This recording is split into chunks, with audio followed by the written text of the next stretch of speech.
Hello, hello. Jay will be joining me in a little bit. Hopefully Jen will too. I have a feeling the Fugi will break, so actually let me open it while I speak.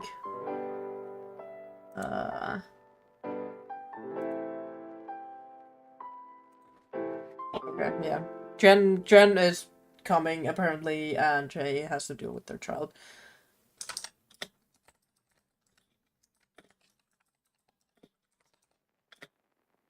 Let me just send them a message real quick before I actually start.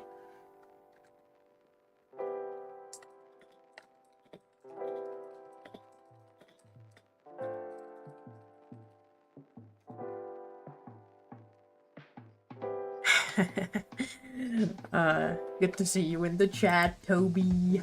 Missed you. Today we'll be listening to some lo-fi chill beats for 12 hours, or however long I'm willing to draw, so we don't get nuked by Twitch, but not by Twitch, by YouTube.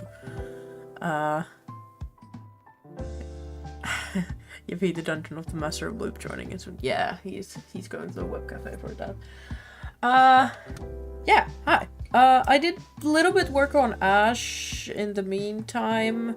I do wanna, I wanted to try to finish, at least the token portion for him before I leave on Thursday, but that might not happen because I need to do some stuff before I leave on a trip. And yeah, Sue hasn't gotten any love. Same thing, I kind of want to try to finish off the head portion, so at least the token will be finished. Thank you, Toby. Anyways. I get a Coke for doing art today. I've definitely had a day today where the ADHD is ADHDing real fucking bad and I can't do anything. I was supposed to actually do some shit today before this and I couldn't leave the house, so I'm like, man, whatever. I can do them tomorrow, it's not luckily a big deal. But oh well. Alina, where's Dante? Dante's there, and let's open up Sue. Let's zoom in a little bit on our girl. I do like that I was looking at Sue earlier, and I was just hold on, let me actually show the old art like side by side because I noticed something really funny. Or I think to me, it's just very funny. Okay, where are they? Tokens. I was in the middle of listening to a Burning Crosses on the less out the Twitch notification. Hell yeah. So let's take our Sue and put it next to our this one. Where did it go? Where did it go? What the fuck? Hello, come over here. Ah, yes, there we go. I don't know why it's so big. Huge Sue. It to me it just really looks like Sue figured out how to use shampoo and conditioner correctly, because I accidentally made her hair fucking huge. So yeah, that happened. But anyways, I do kind of like it. I like drawing really poofy hair. Get deleted. Oh, it went right there. Okay, interesting. Oh, right. Jesus Christ, you have so many layers. I think all of these are just color layers. Yeah. So I can just boop, boop, boop, boop, boop, boop. There we go. Yes, you are sweet little baby. Perfect angel who has done no wrong in her life. What is this? Oh yeah, this is the I did a commission for Jay earlier, and I was just like picking up the colors from there. Which was actually kind of nice, so I didn't have to spend time like doing them separately and then having to ask like confirmation, like, is this good? Can we continue? So that was kind of nice. Alright, well, I think I can get to shading. There's a weird jar probably only has 2 gold pieces in it and nothing else. Yeah. I think we very briefly like talked about it that like, oh, like Sue gets a single swear every session. So, you know, there's that. Oh, that's too great. What the fuck? Hey, let's bring some warm tones in because she has this like pretty gold blonde hair. I do apologize because I'm not like the best at talking and drawing, but I did change the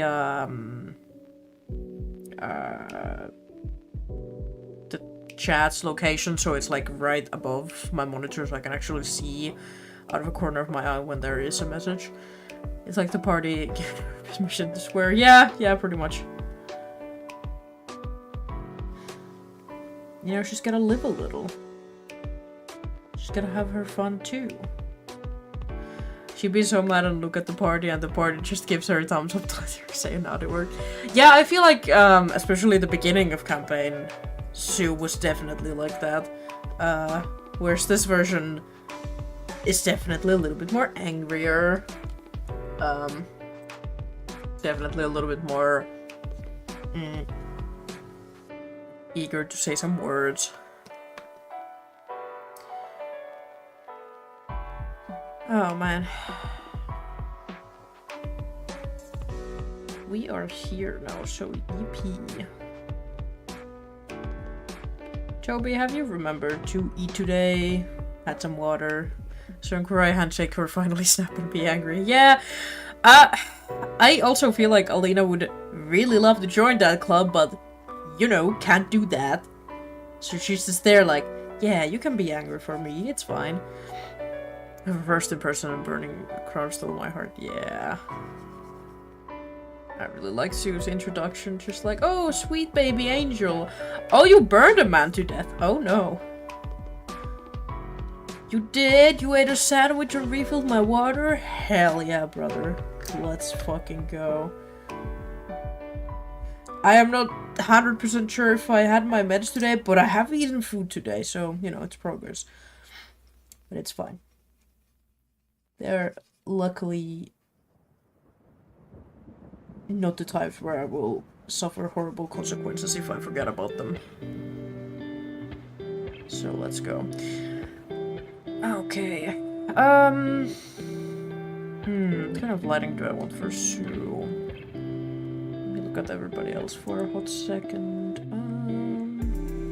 Got like Kage and Benny Boy. Okay, so there is a general like lighting coming from the left. Benevolt has his own sort of lighting McFuckery going on. The reason why I didn't let Kurai work at the orphanage is fear of the party. If the party with Kiki and Kurai at the floating orphanage to Kurai, friendship would be too powerful, in which I heard the party did meet Kiki and Persephone. They did, they can now use the flying orphanage as like a their personal taxi service. So that's great. Like, I asked Jen one time, being like, hey, like, you know, like, how do you think this thing will go on? And he was just like, oh, like, I don't know how you guys will get there. And I'm like, you do realize we have a flying orphanage that can just take us fucking anywhere. And then, Persephone and Kiki, they turned into a long promises sugar mummies. Because, you know, what else would you do? You're a happy old lesbian with a flying fortress, so we get a bunch of like swag from them. Hello, Jen. Yippee! Jay will join us once the child has been wrangled. Ah, yes, good. Yes, but Toby's here, so I've been chatting with Toby. Oh, hey! Hi, Toby! yeah, Kiki and Persephone turned into sugar mummies for the Long Promise. And Jen couldn't stop us. I can kill the children, I'll do it. No, you won't. Don't think I won't. You won't because Jason's in our group.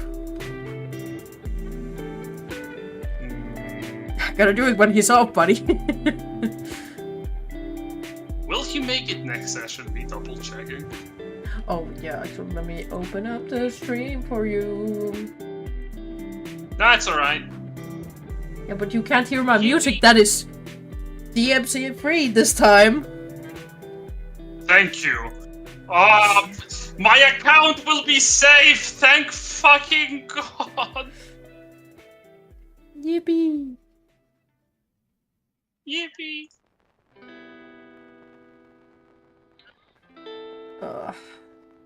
I didn't know how much I needed, like, seeing my old character having, like, a happy life, right? That was very nice. Yeah. Yeah, your first character did get that bonus, that benefit, and then your second character, you came to be like, hey, here's a baseball bat. Do you want Do you want to use it? Wire? Yeah. Yeah. I'm like, oh, thank you, I have my own. Good. Here's barbed wire and nails. Why are you giving me this? Well, Try technically, things out. in your games, Kiki was my second character. I wouldn't say Vi had a bad ending either, considering everything. No, Vice was very neutral. Yeah, but that was a happy life, absolutely. Yeah, but that was non-stream content, so But I love her so much. I love my funny little lesbians. They are very funny and very gay. I love a good little toxic lesbian situationship, huh, Jen? Now hold on a second, okay? What Alina has going on in her life, that's her deal. I am a writer. I am a composer. Not a composer. I am a producer, a provider of props. You cannot point to me and go like that. Come on, give me some slack. Come on, no, I'm a little guy. No, but I like Alina. She very much as a character is much simpler than Kiki, but at the same time, that's the kind of beauty of her character, because I made her so extremely, not one-dimensional, but very simple. So it's been really fun, like, now adding all the flavor, like, throughout the campaign and, like, coming up with stuff, like, as we go. Like, that's my favorite way of making characters, because I'm not very good at, like, writing a character on the spot. Yes. What kind of flavor of lesbians are you providing, Silver? Very sad, traumatic, and toxicity is there. Yeah. I like good melancholy, you know? A little bit of drama, that's my spice. Yeah. Exactly. I mean, in terms of your characters, I think Alina is the most tragic, but the others, they have had tragedy, yeah, I can totally see it. Kiki has been off the best, post-campaign wise. Who doesn't love drama? Exactly, Toby, you get it. No, but as a player, I like drama and trauma and like all of that, especially like during the campaign, because I'm like, if I want my characters to just live a happy life where nothing bad ever happens to them, I don't know, man, that shit's kind of boring in D&D. Like, I do also like playing a character that doesn't have any trauma going into the game, but then the game is, you know, the drama and the trauma. I can totally see that, yes. It's the situation where, practically speaking, you have learned to build your characters as the campaign goes along, with a little bit of some background information for me to work into the game to make it dramatic. Because you know that I love drama, and I will implement it if I'm able to. How very Greek of you. Hey, if it's... Hey now, come on. It's a compliment. If it works, it ain't broke, you know. Yeah. Everybody loves a good Greek tragedy. I love creating a PC with a living parent. I love giving my DM ideas to torture me. Yeah, no, I had the same fucking thing where, like, in my home game, my roommate, he was just like, yeah, so, like, my character's husband, and I said, uh-huh. And then I was like, do you really think making him dead is, like, the worst thing I could do? Oh, you have no fucking clue. Pain is Durnashill's favorite flavor. If there's no pain, he doesn't want it. Yeah, except, you know, the road goes two ways. Yeah. Oh, absolutely. Pain is my flavor. Listen here, okay? Look, I try to deliver pain in roleplay because I can't deliver pain in combat, okay? I have to manage it that way. It's... Have you seen these guys? These guys make characters who can do quite a lot. And that's my favorite part of getting to play with the playgroups that I have currently running. It's... Most of them take the game seriously enough to invest into it, and if they invest into it, of course I want to repay them for it. Usually it will come in the form of pain. Nothing is wrong with me, it's just, that's what they're looking for. I look to silver. You know. I'm be so real, I zoned out for like a hot second. What the fuck were you saying? Oh, no worries, I understand. Basically, like how you specifically reassured me, going like, hey, you can pop off, King. Make this as traumatic as you can. I want. Yes. Yeah. I give the players what they ask for. Is the point. Yeah. Burning Crown part. I feel you can do it. The last resort. Listen, the last resort are the antithesis of the Burning Crowns party, because the Burning Crowns want to be good people, even if they aren't actively being heroic in the way of like helping the common man, so much as like actively taking out threats, because that's their MO. We take out the problem and we leave it to other people to fix the mess, because we're not qualified to fix the mess. The last resort party are the people who want to fix the mess, but they don't give a shit when the job is done, hence the demolition crew coming in and destroying a hospital. Like, that's their MO, and that's why I like both parties. Yeah, last session they've been raiding a hospital that the Krandanumvar has basically... Well, not the Krandanumvar, but a bad guy has been using as their base of operations. It's still a hospital, mind you, like, as a building. And the party, as they were exploring the underground complex that the guy has, you know, because every bad guy has an underground complex. That's bad guy 101. Yeah. They decide to use dynamite. Bundles of dynamite. Not just like a stick or two. We're talking casual 50 to 60 force damage. Now, I don't know what you think collateral happens with most spells. Dynamite, like, collateral with spells doesn't happen often. Even a fireball, like, doesn't destroy the environment that much. Even though it is, like, a lot of fire damage. It's not gonna destroy a building. It might not even, like, set a house on fire. A fireball is explosion. It might destroy windows, for instance, but it's not gonna, like, destroy the building. A bundle of dynamite with the same force as a fireball can destroy structures and terrain, because it's an item. Like, rules as written, that shit destroys terrain. I can't even, like, lift my hands and go, they are safe.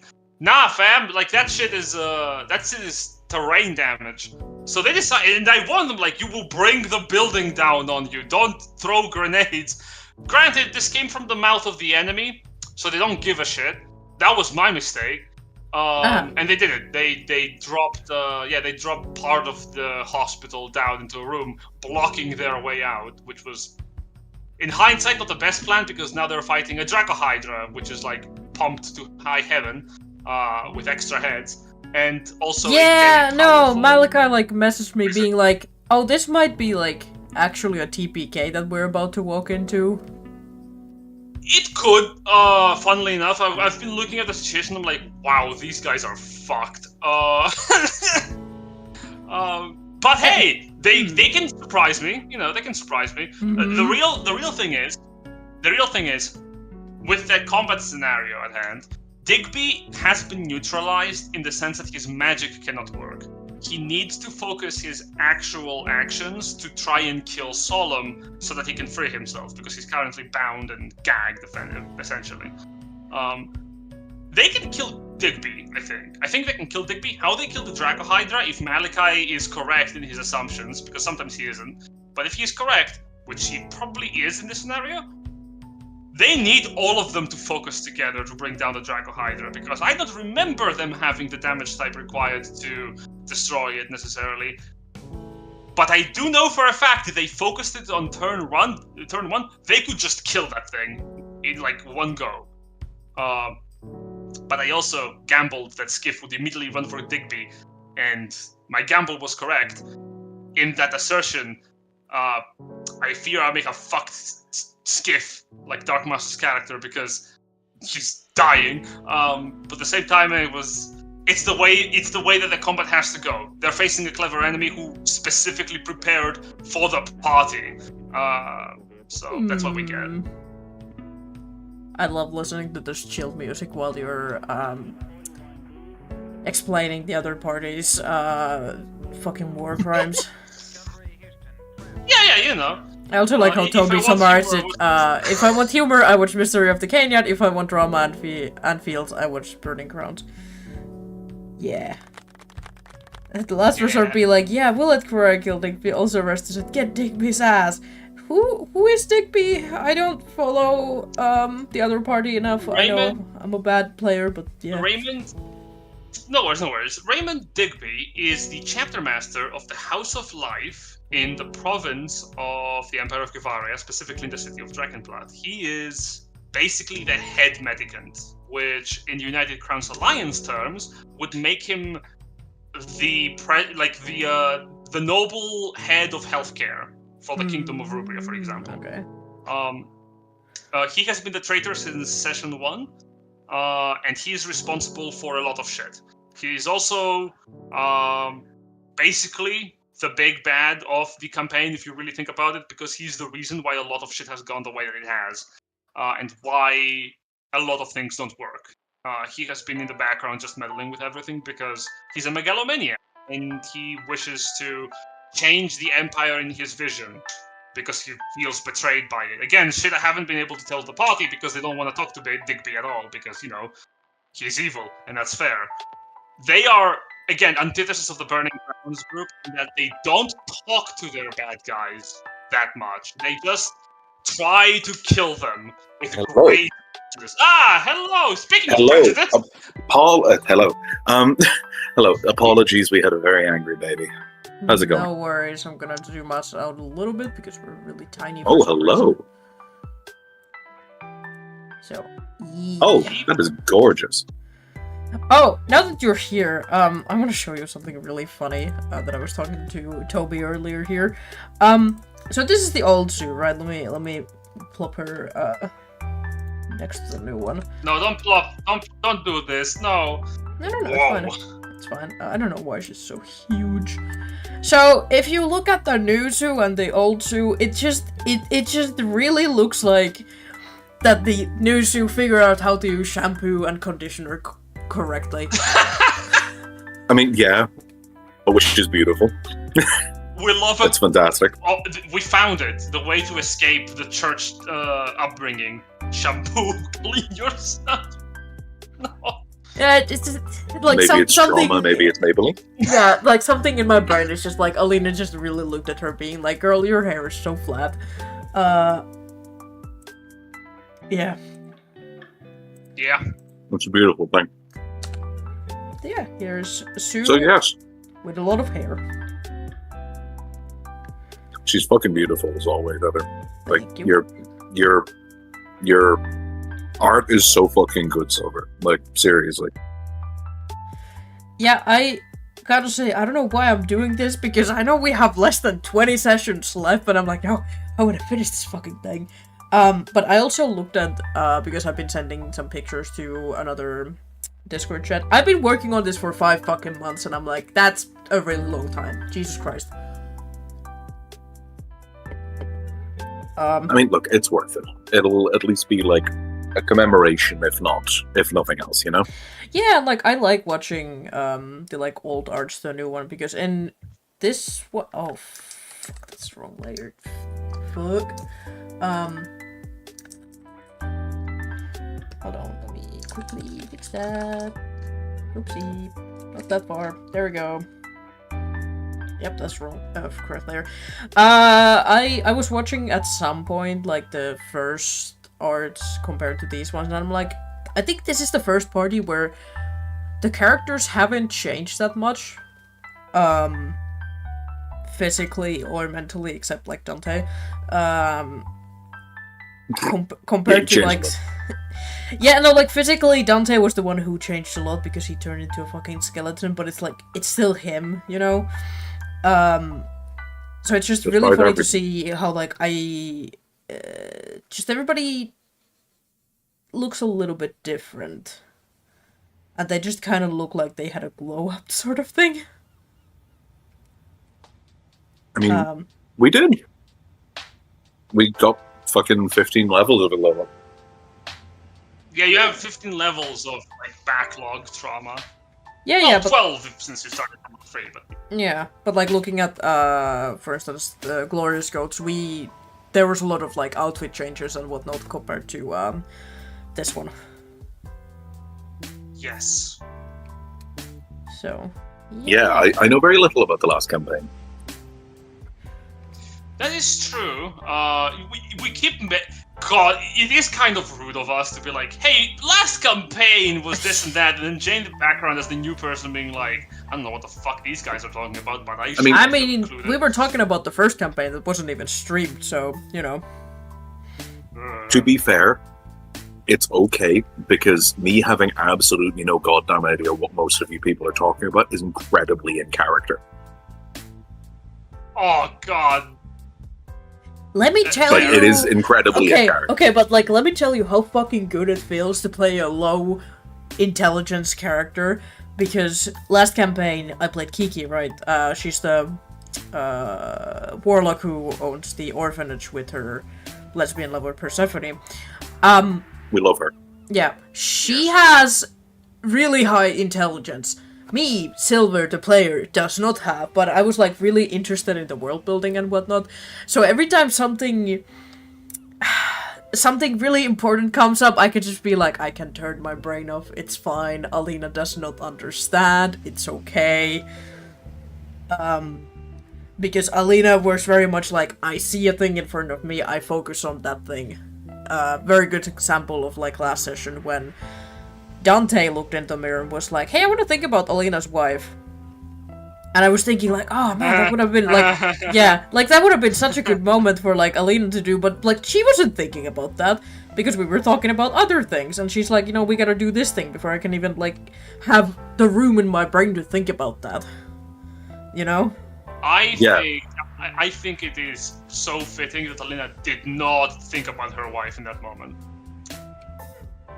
Like, I completely agree with you, because like with regard to playing low-end characters, so obviously I know this is talking about a character from a different campaign altogether, but comparing, I've played an incredibly high-end character in a ill-fortuned and since completely gotten rid of campaign being run by an individual that myself and Glenn no longer associate with. That I played a very, very high-end character there, and it did make things a little bit stressful, because at the end of the day, he was the individual that was supposed to be figuring everything out, and it was a mystery campaign. So I needed to be on the fucking ball. But while I was playing him, I was playing my beautiful baby boy from my Wednesday game. My beautiful baby boy who does every wrong. I'm not even going to try to pretend. Anton. Ah, yes. And Anton is... We're playing in a Magic the Gathering setting campaign. So it was originally just Ravnica. Now it's the entire fucking Magic multiverse. We have been everywhere. But Anton has done wonderful things. Saved entire planes of existence, fought demigods, and he has done it the entire time without a single fucking thought in his head. And it is so pleasant to play, because you've got Phylon's character Acto is the int guy. He's a fucking wizard, so he's trying to figure everything out. And Anton is in the background with his feet up, just not fucking paying attention. It's beautiful. He is. I'm playing a himbo, and it is so much fun. Also from the chat, from Toby, it's okay, Jay, when I was drawing Jen's birthday gift, I do have to heard about the first campaign from Silver. No thought behind the lane aside, I'm over here with my first campaign. I played a high-end character who acts stupid on purpose. Yeah. Oh boy. Yeah, the first campaign. And I do mean the first campaign, the before the stream one, that was something. But hey, before we get to there, you want to talk about Sue since you're here before I get too derailed? Oh, yeah, no, 100%, 100%. Yes. I have absolutely no problem going into whatever it is that you like, so ask away. What, because if there's any people here who also watch our other stuff or who don't know us, because in our group, it's the same fucking group that we had from the last game, and then before Aries joined, you were the only new person in the party. So did that influence on what kind of character you wanted to play in this game at all? Sort of. It helped me to get to the point where I chose to play Sue here. Because choosing to play Sue in a campaign, because of the nature of her as a character, would require a specific situation to happen where her whole deal was going to be possible, effectively.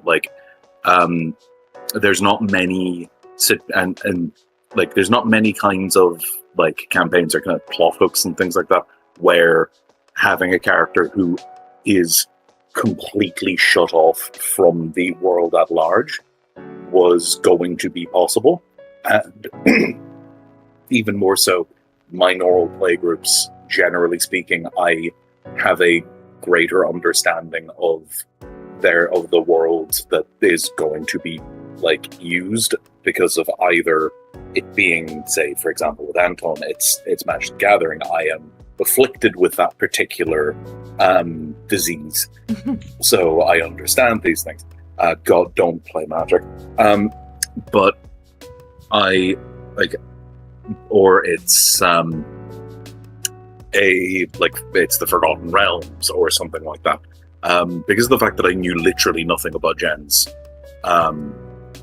world going into it, I felt that was the best time for me to play a character who will also have no fucking idea other than what she has read in books, and Jen can feed to me when I make history checks about the world. Okay.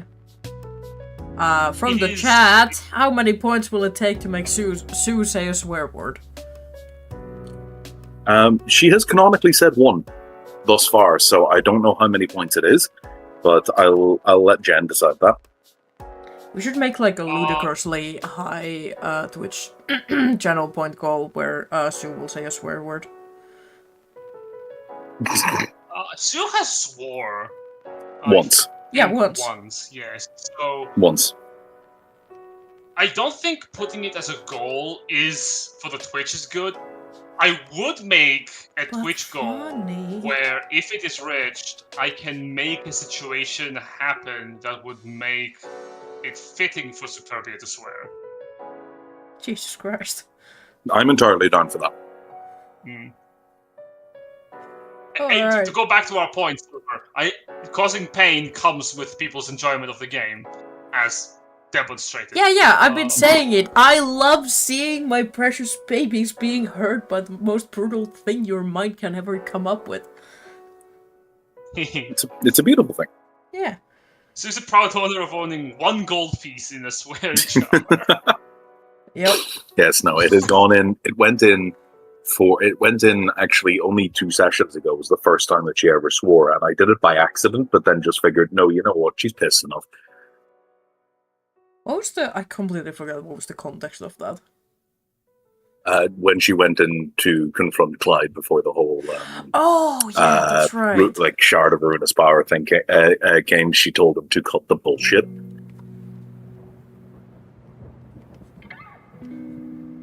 Yeah. Oh, that was such a good moment. I was just listening in, like, while driving, being like, oh, the lore! Feed it to me, Jin. Give it to me. I love this. When it comes to go back to the point of in-universe lore real quick and pat my back on that is, I have a lot of inspirations between most of the major forces in the world, from media I've consumed over the years, as well as stuff that I've tried to design myself. But when it comes to Superbia as a character, I think Jay has managed to capture well something that I haven't developed much, which is what happens when you bring in a character who is from a devout religious background in a campaign that has that faith not be that prominent in the setting. The character of Superbia is a follower of Bahamut, but Bahamut is not a major deity in the setting. He's not even featured as one of the major deities in my handouts. And there's a very good reason for that. Bahamut is considered a dragon deity, in that dragons worship Bahamut, not mortals.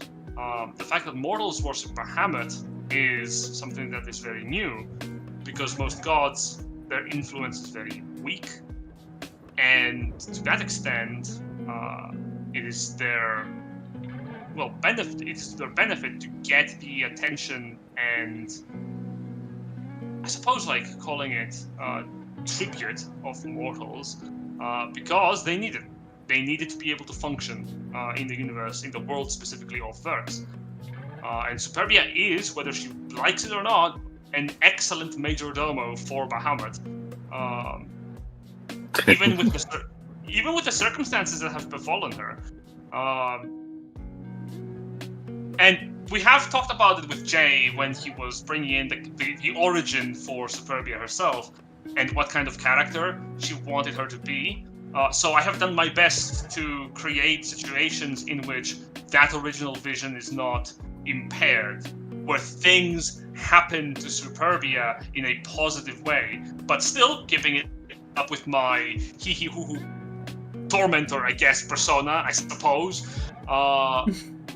I still create those situations, not be entirely beneficial to the point of them being unfun, you know? Like, you don't want the situation of one player in the party basically being the center of attention all the time and the perfect angel. Actually being a Mary Soup would not be fun to play, I think, for Jay. Oh, God, yeah, but that was always... I suppose...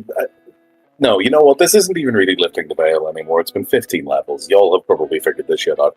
The core conceit of creating Sue as a character, as I have incredibly subtly hinted at with the name choice, is that Sue is meant to be a riff on the concept of a Mary Sue. Like, she is meant to be, and like this, she is meant to be, if you were to read Sue's character description without context, she's meant to invoke this assumption that she's going to be fucking miserable to listen to.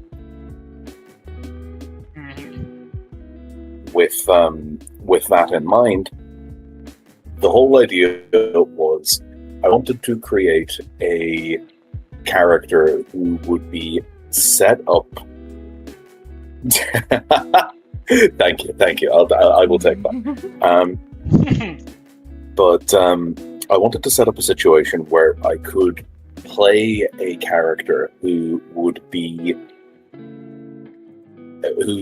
have every potential likelihood of being like insufferable based on the way that her archetype would be most often played, and then like subvert that, using words like subvert as if I'm doing something grand and meaningful here, but subvert that in such a way that it allowed for the reality of what a situation like being the fucking like special one would actually be like, i.e. absolutely fucking horrible. Have you watched Evangelion? I have, and it's not been an inspiration for Sue, but I think there's definitely been a little bit of a bleed over. Like parallels definitely there. I like a good, like, I love a good old, like, chosen one stereotype of a character, but I also like my expectations to be surprised, I suppose, or like adding that bit of realism, like, oh, this shit would be fucking horrifying.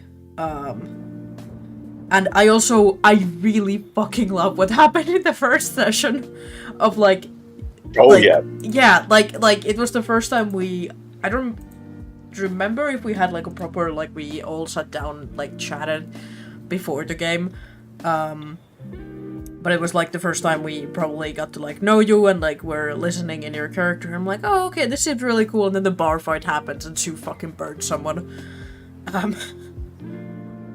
Oh yeah, I could not have pulled that off better if I had fucking planned it. Like it could not have gone off better in this, like, because the fact of the matter is that is the perfect introduction to what I wanted to do with Sue, i.e. it is the moment at which everything becomes very, very real, in the sense that, holy shit, Sue just killed a guy. Like, Sue's not meant to kill people. Like, it's very much. But that all comes down to like exactly. Thank you very much. Like that all comes. It all came down to that moment of like, no, this is perfect. This is exactly what I want. This is like her experiencing absolute horror right off the bat, and it just continues from there, because ultimately, like, Sue is meant to be in some way, shape, or form a tragic character, because she can't not be, given her circumstances. She's like, again, you're bringing in this like tropes of like, you know, like raised since birth for this like one task, and you know, with like given all of the tools to be perfect at it and everything like that. And you read that in some media, and then it never goes full circle to that moment of like, yeah, but what got left behind in the process? Like, and that's what I wanted to do with Sue. It's like, she's this incredibly competent healer. She's an incredibly competent like representation of this church, And yes, absolutely, I did because I wanted that because it's part of the just responding to chat here, the like kind of damsel in distress trope too. Yes, absolutely, because that's all part of it. Because again, that is yet another thing that gets co-opted by these like terribly written characters of like like again the kind of like playing a bit more into the kind of like idealized like, because Sue was always going to have to be a healer, because in a lot of media your healer is that kind of stereotypical fish out of water girl with like who like needs protecting by the like MC or whatever the fuck. And again I wanted that at the start. And then I wanted her to, and then the plan was to evolve her into, oh wait, shit, no, this is, she can look after herself, this is not what we wanted though. Let me quickly rechat. Girl got anxiety and need her human emotional support, Benny. Absolutely. Yes. Adam suggests, I will go feral if Sue dies. Absolutely. Jen, I'm eyeing at you. What do you mean, Toby? Sue has died before. Once. She got better. I did want to add that, like, I do remember...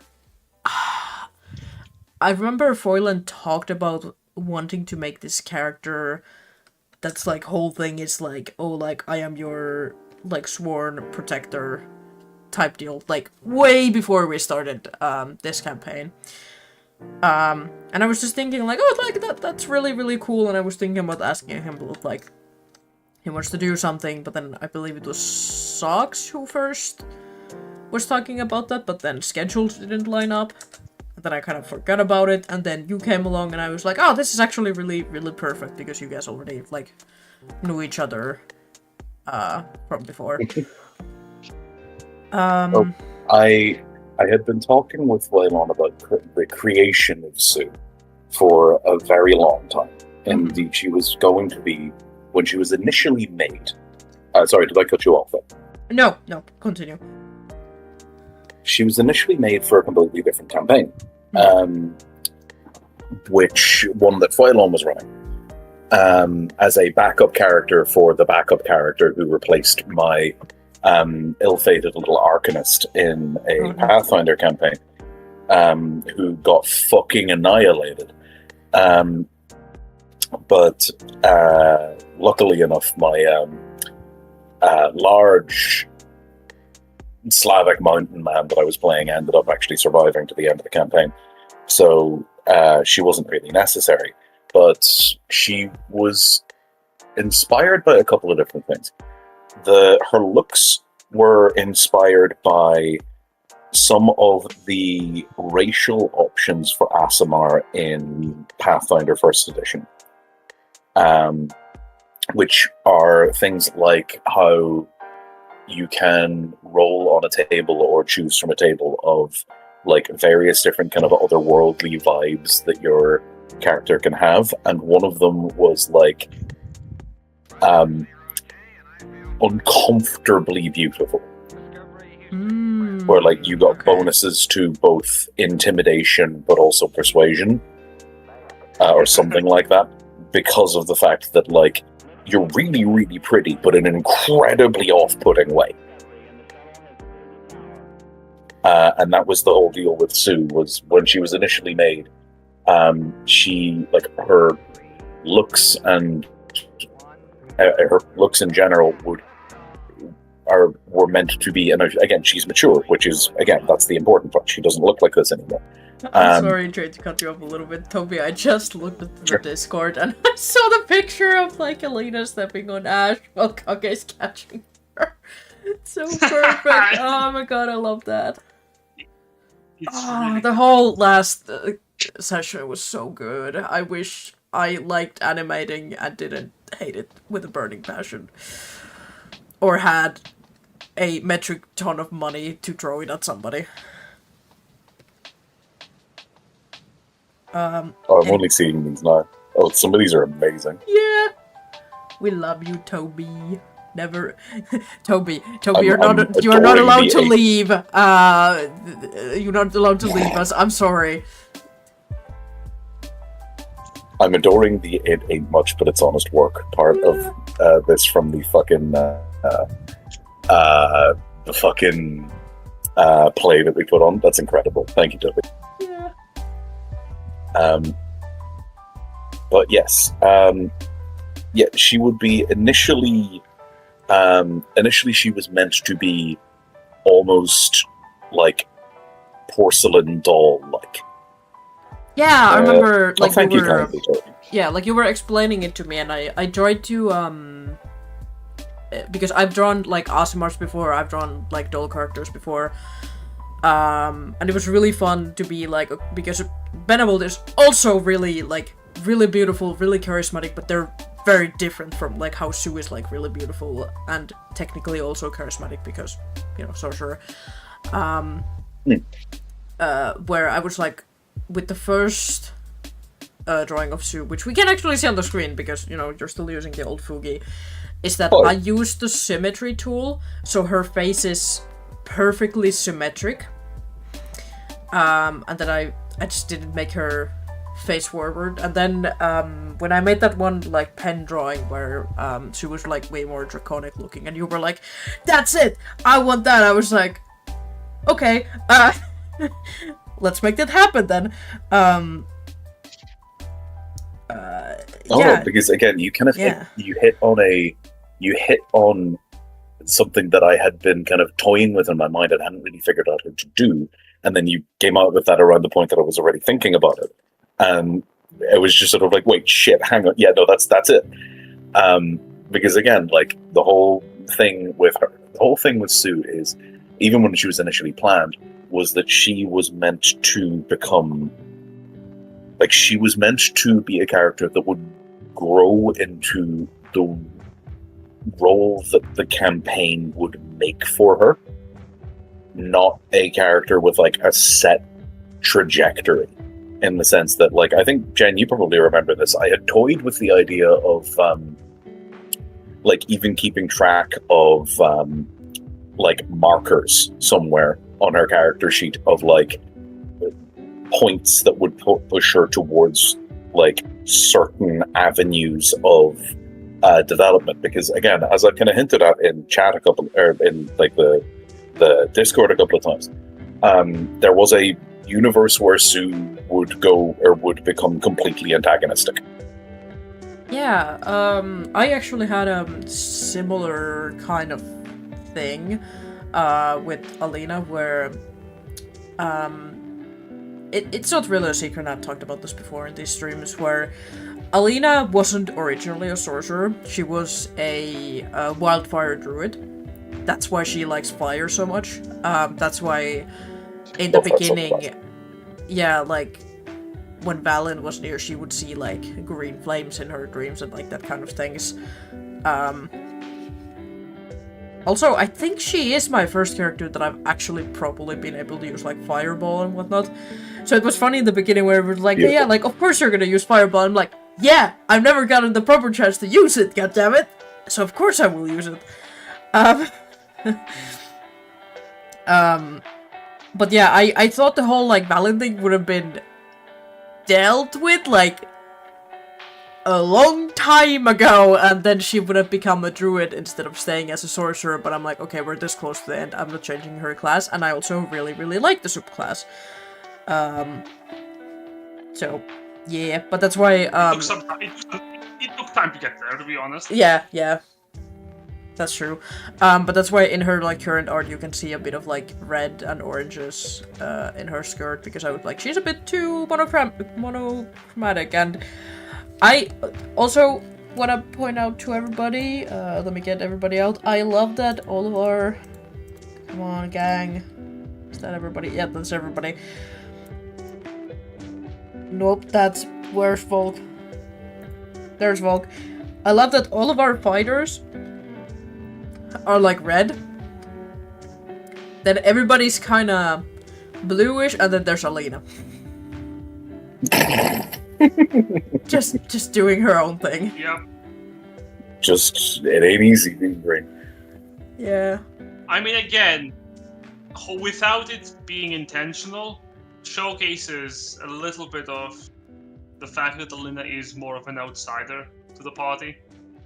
Again. I mean, I'd say, like, so is Dante, but they're just very differently, like, outsiders. Yep.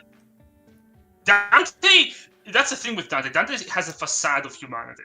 Like, him being funny is not actually, like, part of his core personality. He uses it as a front. He uses it as a tool because it is a tool for him. Like, he himself will use anything he can have an advantage with to actually get through his day to day.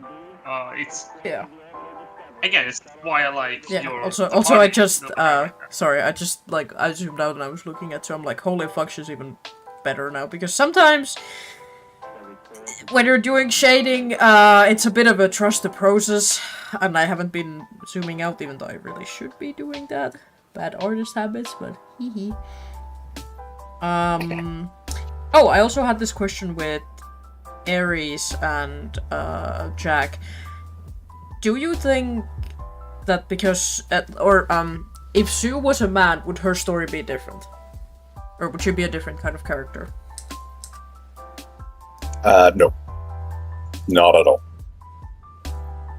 I think the best way to describe it is Sue's like gender does not really matter.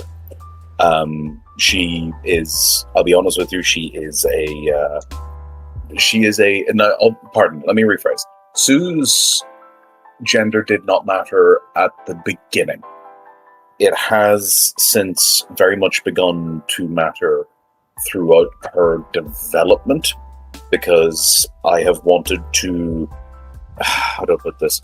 I've wanted to ensure, and indeed I've been talking with people like my partner about this, because of the fact that she has experienced like traumatic events and everything like that, I have wanted to ensure that when she has been responding to those things, she has been responding in a kind of authentically, or from a place of like an authentically like kind of girl's approach to this. Like, obviously, like, we don't, it's not going to be a massive difference, but the fact of the matter is, like, I as a man do not have the full like understanding of how someone of a separate gender presentation would respond to this situation. Yeah, I asked even this because in the sort of subtleties of it. Yeah, because I like to imagine that like a lot of, especially like player characters, it doesn't technically matter what gender they are. However, I will say the way Sue has been, how do I say this? Like, the way that Sue has been interacting with the party, it has mattered that she's a woman. Especially, like, I feel like Alina's and Sue's relationship would be completely different if one of them was a man. Completely. Or both of them. And indeed that. Yeah, because I also had the thing of, like, I don't think it would have really mattered in the, like, how Alina is a character, because her whole thing is that she just wants to find her wife, and it's the same thing if she was a man. However, the way she, like, approaches people and approaches situations and approaches humans is very different, because I feel like if I would have made her a man, she would be way more angry, even though I know she gave up her anger, but like, she wasn't an angry character. That wasn't her whole thing, like, in the beginning either. Like, she's upset, and she's scared, and she hates what they've been, like, doing to her, but she's not, like, angry about it. She's like, okay, I'll just move on, and try to stay away. So yeah. No, absolutely. And I completely agree with you. The initial conceit of Sue, her gender was defined both by the fact that Superbia sounds like a feminine name to me. Yeah. Um, maybe it's in like a kind of Irish thing, but like yeah, at the end of a name sounds, or maybe just a European thing in general. That like traditionally you've got like Sophia, for example. That it sounds like a feminine name, and also because again, unfortunately, the trope of the Mary Sue is a feminine one, and there's a whole host of horrific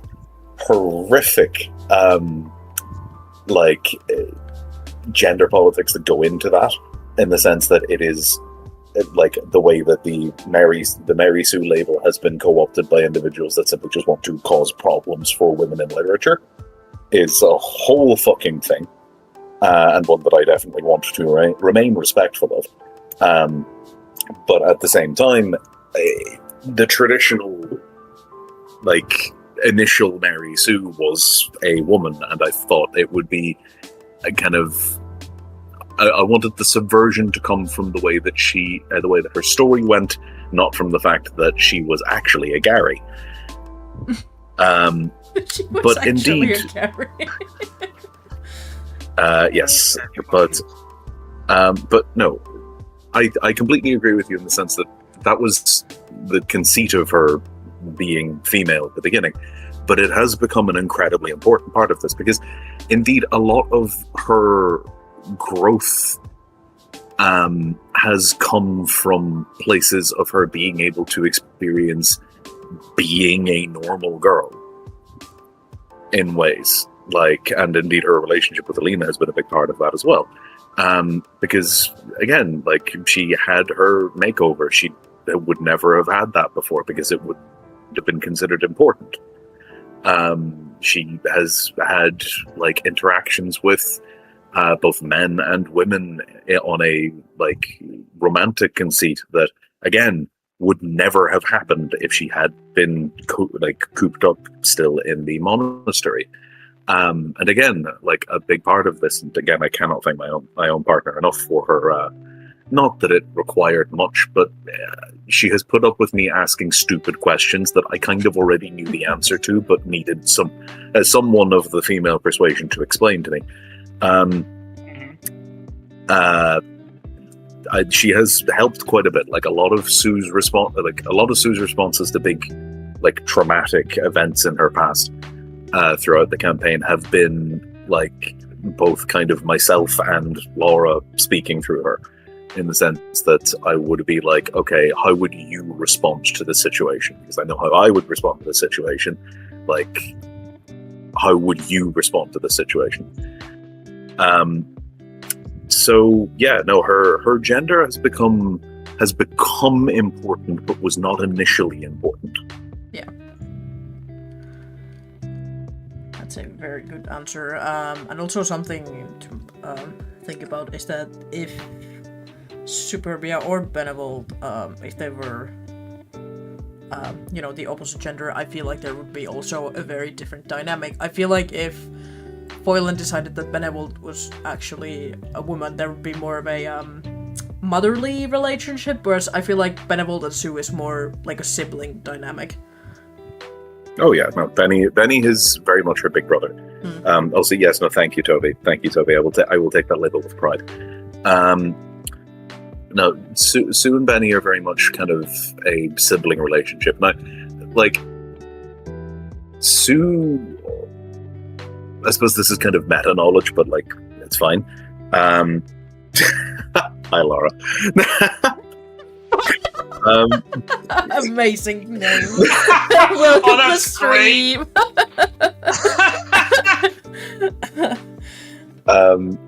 No, I'm not talking. I've been listening. Apologies, Toby. No.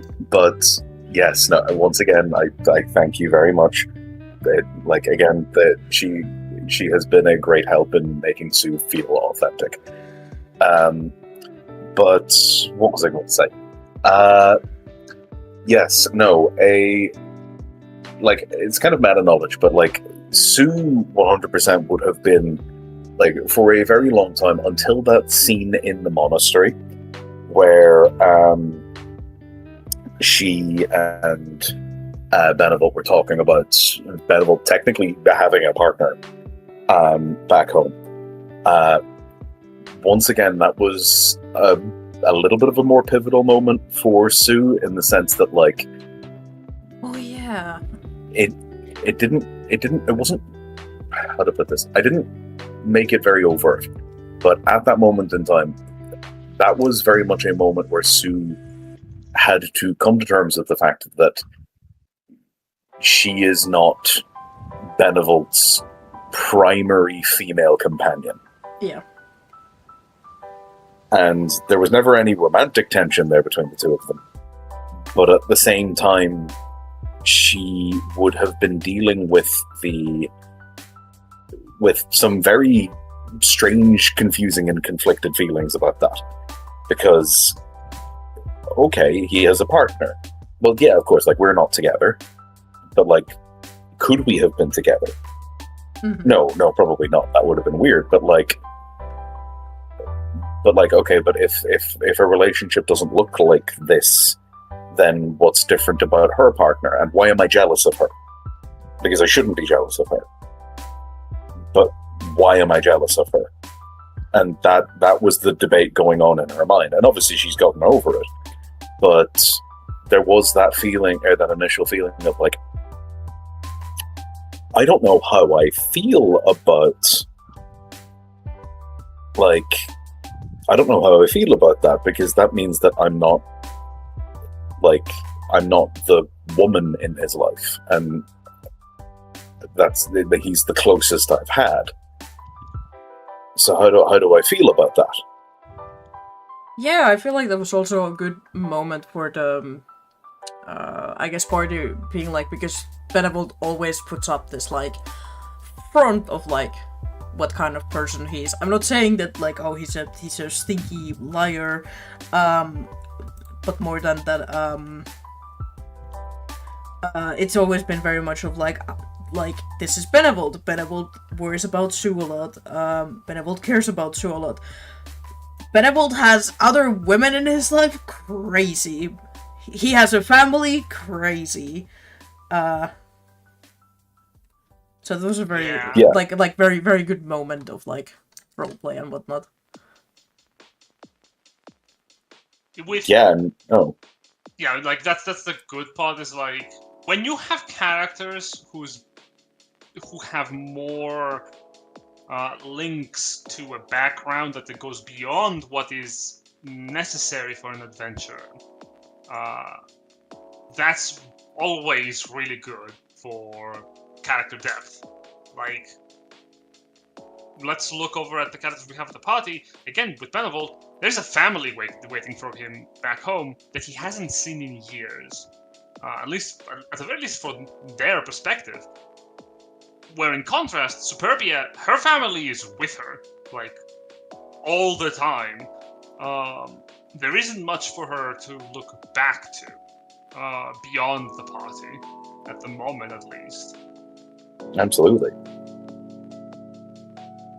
And at the end of the day, that's going to be one of the things that Sue's going to have to deal with going forward. As Jen so eloquently put it, using that statue, what does Sue have other than this?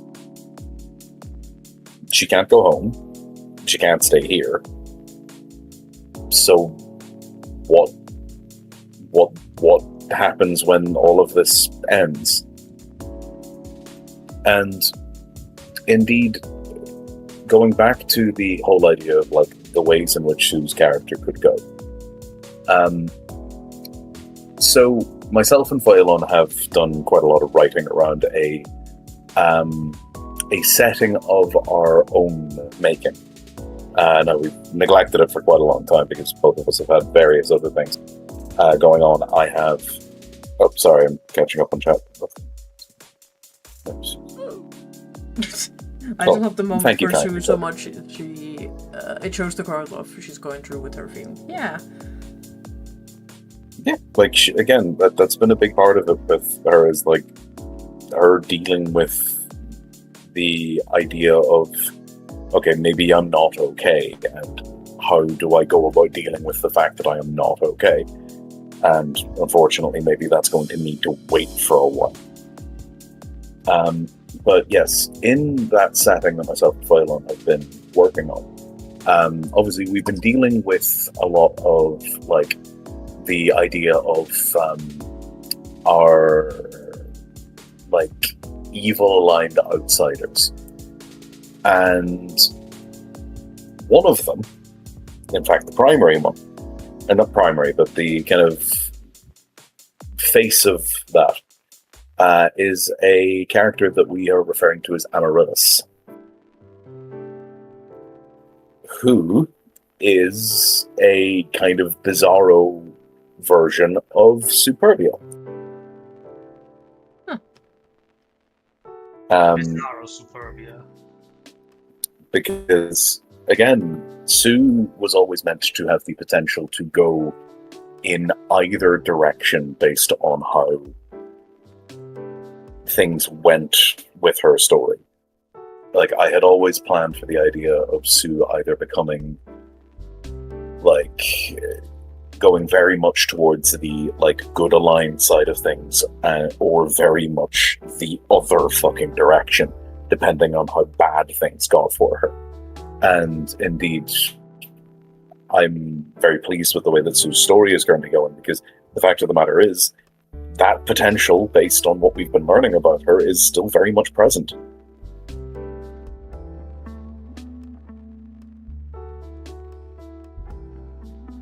Oh, I really like how her eyes turn out. Yeah, I like the idea always of like, oh, this character could like snap at any fucking moment, which as long as Sue's with the party, I don't think that's really going to happen. Nor do I. But it's like, you know, like she's got the fucking, what was it called? It wasn't the Superbians, right? Yeah, the Superbian Crusaders. Please, like, oh yeah, the Superbian Crusaders, right? That's which, oh god, she does not feel good about. Yeah, no, I was Why, like, Jay? you could have a cold army right there. She tried to just make like a force of good, and then that's a cult. Why does this keep happening to me? Glory to Bahamut, the Platinum Dragon of Justice, who justifies everything we do. Exactly. Yes. And indeed, the way that she has to deal with them is going to be a big part of things as well. Again, Sue has the, like, and this is one of the things that I absolutely love. And I always feel kind of weird saying, because like, it's like, oh, I love this character. You made it. Like, but, well, yeah, but like, I love being obsessed with my little guys. Exactly. Sue's 100% my little Borbo. But no, like what I love about playing Sue is every single time something happens, I have to sit there and go, is today the day? Oh my god. Oh my. Like, like there is always that, like, I like something bad happens to Sue, and I have to look at how the scale of the bad thing and how bad is it, and does it justify me looking to my right, flipping open this little plexiglass cover, and pressing the big red button. Well, hasn't happened yet. It hasn't happened yet. We got fucking close, but it hasn't happened yet. Oh, could you elaborate?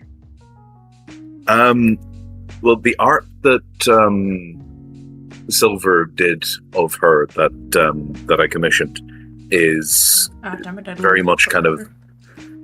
Let me go. It's okay. Shit. The art that I commissioned of Silver is that moment very much of like everything that we as a party had been pushing for. Yes, no, I know it is.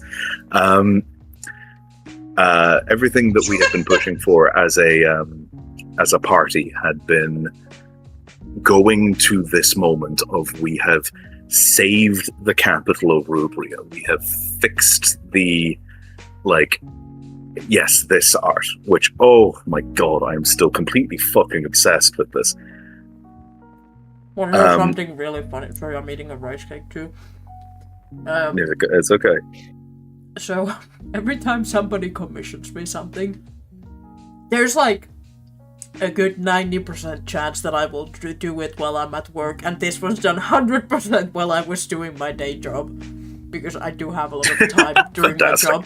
So you can just, for everybody at home to also imagine, it's just me sitting in a taxi scribbling away at this while somebody comes to talk to me, and I put my little iPad away. If that's not the artist experience, I don't know what is. Yeah, but it's very easy. I'm very bored, so I'm like, okay, well, let me just do some drawing. I'm getting paid to draw and sit in a car with an AC that I can control. It's amazing. It's a beautiful thing. But yes, this was the moment where everything was supposed to have gone well. We were supposed to have won. We're meant to have beaten the bad guys. We've taken the capital. And then what we are greeted with, after dealing with the big bad, or at least temporarily dealing with the big bad, was, okay, now fuck off. That was the... that was the surprise I had in store for quite a while, actually. What I wanted the campaign to go on after the capital was saved. I didn't want the capital to be the crux of this entire adventure, the finale. I wanted the aftermath of your efforts to sort of show some different facets of adventuring. Everyone loves it when the adventurers go and defeat the big bad, but what happens afterwards? Is everything fine and dandy? Is everyone okay? The answer here is no. Very much not. Absolutely. Because Sue was not okay. Yeah. Sue was very much not okay, because she, in the art that Sue, or the art that Silver had done of her there, the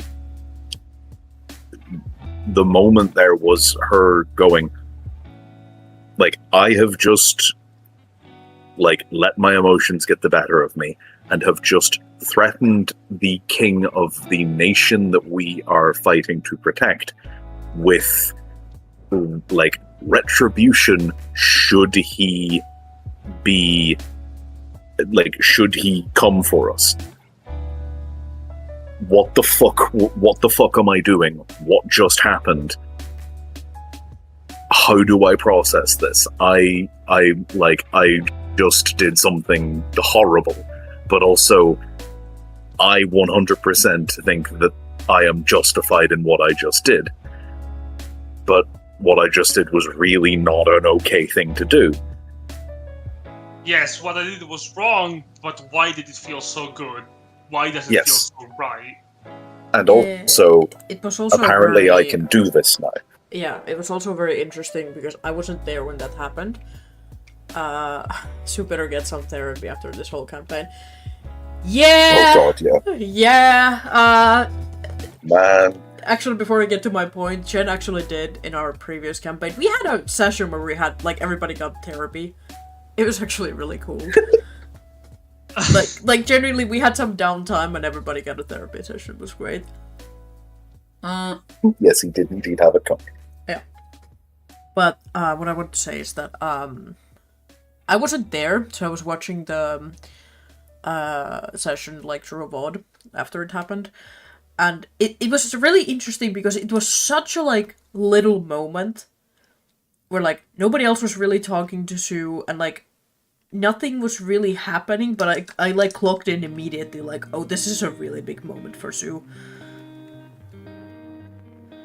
Yeah, no, and, exactly. Sue's character. Thank you kindly for that. Well, thank you kindly, but yes, no, very much in my mind, that was the closest we got to the, like, the things are going to go poorly now arc. Where you, like, because the trajectory from there would have been okay, but, like, I achieved what I wanted by being domineering and aggressive. So if I do more of that, then surely I can keep things good, right? And from there, we go into, okay, well, like, I could potentially be, like, maybe the situation could be better if I was to just enforce that people are going to be good.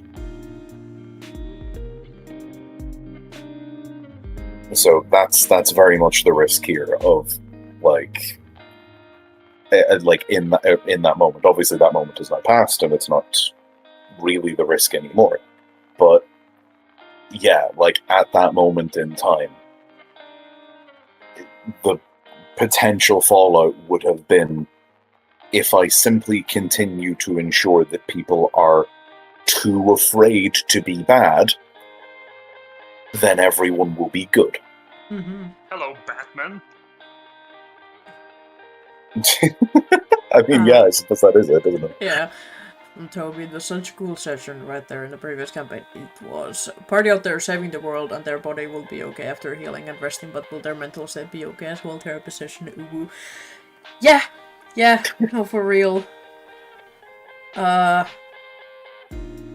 will put my services forward. I've said it to Jen before, like, it's been really interesting playing Alina because of the whole, like, I gave away my anger, so I cannot be angry. I did not think it would have such bad consequences, even though I could conceptualize that at the time, but, like, I kind of, you know, I didn't fully understand what would happen, so... That is such a big truth that people need to understand. Negative emotions are not a bad thing. Things that we perceive as bad that are actually helping us deal with everyday situations are very important to us, and the Fae are an excellent way to showcase it. Righteousness to the Fae is not about what is morally right; it is what feels right, or more accurately put, what is right to the individual rather than the collective, with them seeing like everything that defines oneself as very precious. And mortals don't do so, like in character. But as players, a lot of player characters don't see those aspects of themselves are as important. So when I presented the opportunity to be like, here, you can get rid of a negative aspect of yourself for a benefit, that was a hook that I was baiting Silver with, because I, the game master, the designer, know that's a very good deal to someone who hasn't dealt with the Fae before. Let me show you why it's not good to make deals with the Fae with this very easy example. Yeah, I remember that, like, you know, Dante was very much like, oh, I could do that, I'm not really there, but, like, the consequences of, like, Dante doing that wouldn't have been nearly as bad as, like, Alina taking that. And it's... Oh, fun fact, I would not allow Dante to take it. Oh, okay. But also just, like I've said, like, Alina, not a one-dimensional character, but a very simple character. Like, she has her goal, yeah, she really does. She has her goal, and she will do anything to get there. And Goral. She has her goal. She does have her goal, indeed. Yeah. No, absolutely. I'm like, I'm not going to go on the several hour-long diatribe that I could go on about the importance of negative emotion to the self. Oh, please do. I love listening to this kind of shit while I'm drawing. Oh God, no! Don't. It's really, I actually agree. Go for it. Fuck it. Okay. Okay, you asked for it. Right. Okay. So here's the thing. A big part of psychotherapy is indeed getting people to understand the reason for their negative emotional responses to things. So the reason for why this happened, like why are they feeling the way that they're feeling? And indeed, a large portion of that comes down to the idea of, let's say we take an individual who is engaging in a negative coping mechanism that is resulting in them like on a perceptual level avoiding responsibility and like yada yada yada. Let's for example an individual who is like spending an inordinate amount of time on like say video games or something. Like their whole thing is that, you know, they are taking any opportunity that they can to go and do that thing, or indeed are avoiding doing other things in favor of doing the thing that they want to be doing. The question isn't like, okay, how do we stop them doing that? The question has to become, why are they doing that? Not on the sense it's like, why are you doing that? But in the sense of like, what need is this fulfilling? What aspect of their personality or element of their mental health is being supported in some way, shape, or form by the thing that they are doing? And anger, for example, is a great example of that. Why do people like anger? Is a very interesting one on, like, in the case of someone like Alina, for example, being unable to feel anger can result in, or like not letting yourself be angry can result in a severe degree of emotional backup, for want of better phrasing, because anger is by nature catharsis. It is a venting of emotion. It is opening the valve on your feelings of like frustration or stagnancy or inability or simply just displeasure at a situation. And not having that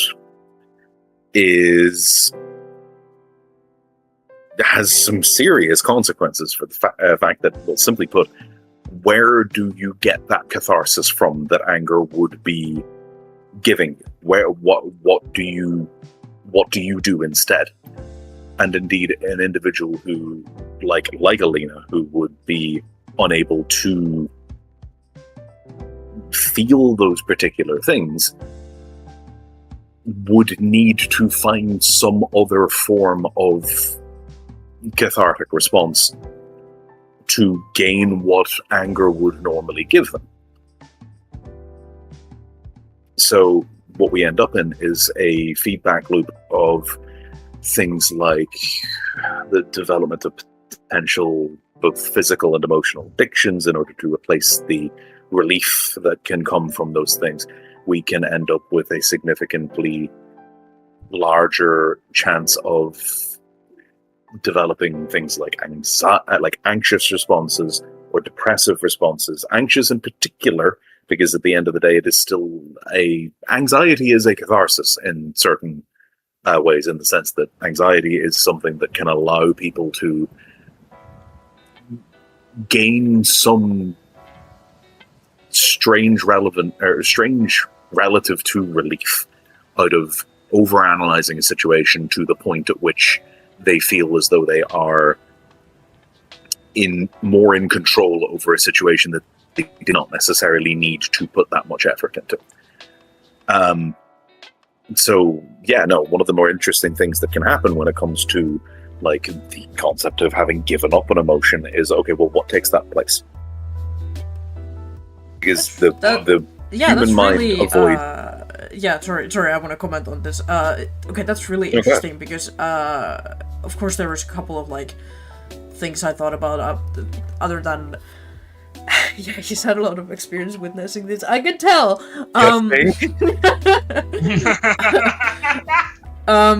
But like I did think about like, okay, like what happens now? Because because this was so early on in the campaign, I didn't the whole like Valen taking her away, which was actually just my fucking work schedule being like, and you don't have Fridays off, or I just didn't have time on Fridays. To play, and then we did those like sessions where Alina wasn't with the party, and it was very bad for her because who would have thought that when she doesn't have the others going like, hey, is this a good idea? She will do stupid things. But anyways, anxiety is one of those things where I don't think about it subconsciously because I don't experience anxiety in the normal sense. It quite literally, if I'm feeling anxious, it's physical symptoms. I don't realize it in my head that I'm like really anxious. Like I will feel nauseous, I will have eye twitching, I will have my hands shaking, stuff like that. But like I don't understand that like I have anxiety until it gets kind of bad. So it's really interesting Absolutely. because Alina does kind of the same thing. She doesn't realize that she's anxious. But I've kind of replaced the like if she would be angry at a situation. A good example when Ember was out and Volk was like, no, we shouldn't kill it.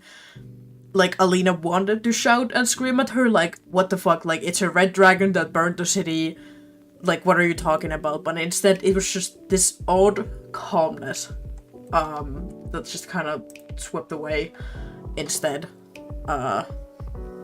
Absolutely. And indeed, like, on a purely technical level, yeah, no, you're handling that remarkably well because, yeah, like we see in individuals who, and I'm talking off the cuff here, so bear with me, but we see in individuals who begin to become very restrictive about their emotional responses that you will get that rather uncomfortable calm that comes from a lack of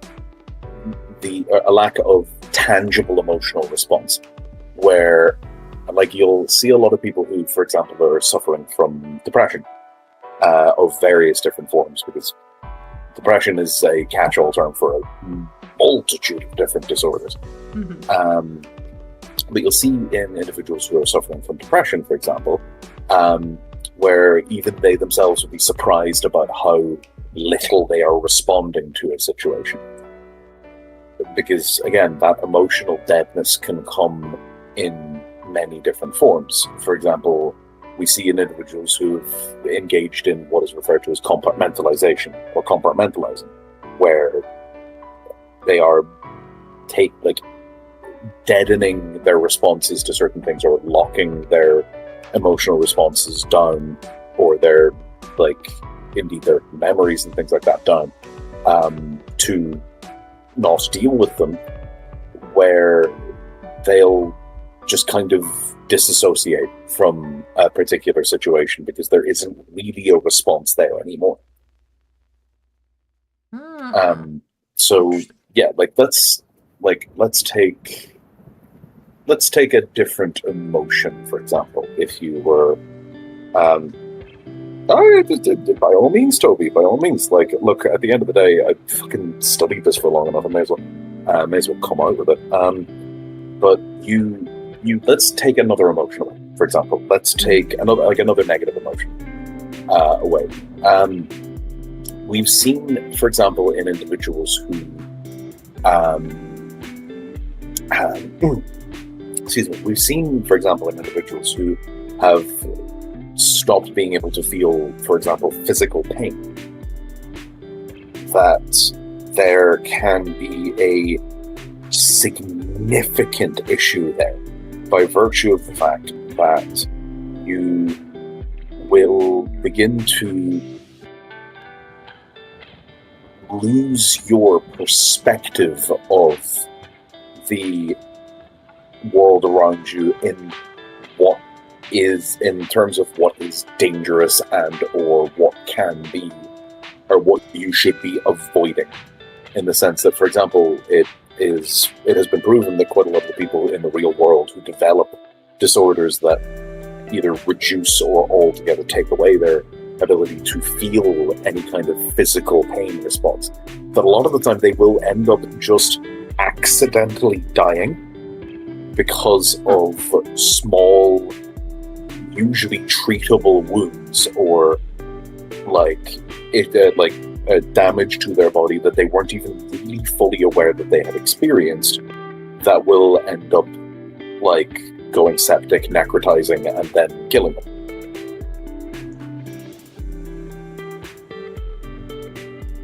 So, absolutely, physical pain is a necessity. I want to circle back a little bit to what you said about what fills in that gap. Why are you so quiet? Get closer to the mic. Oh, okay. I just want to get back to what you said previously with what fills in the gap when something else is missing.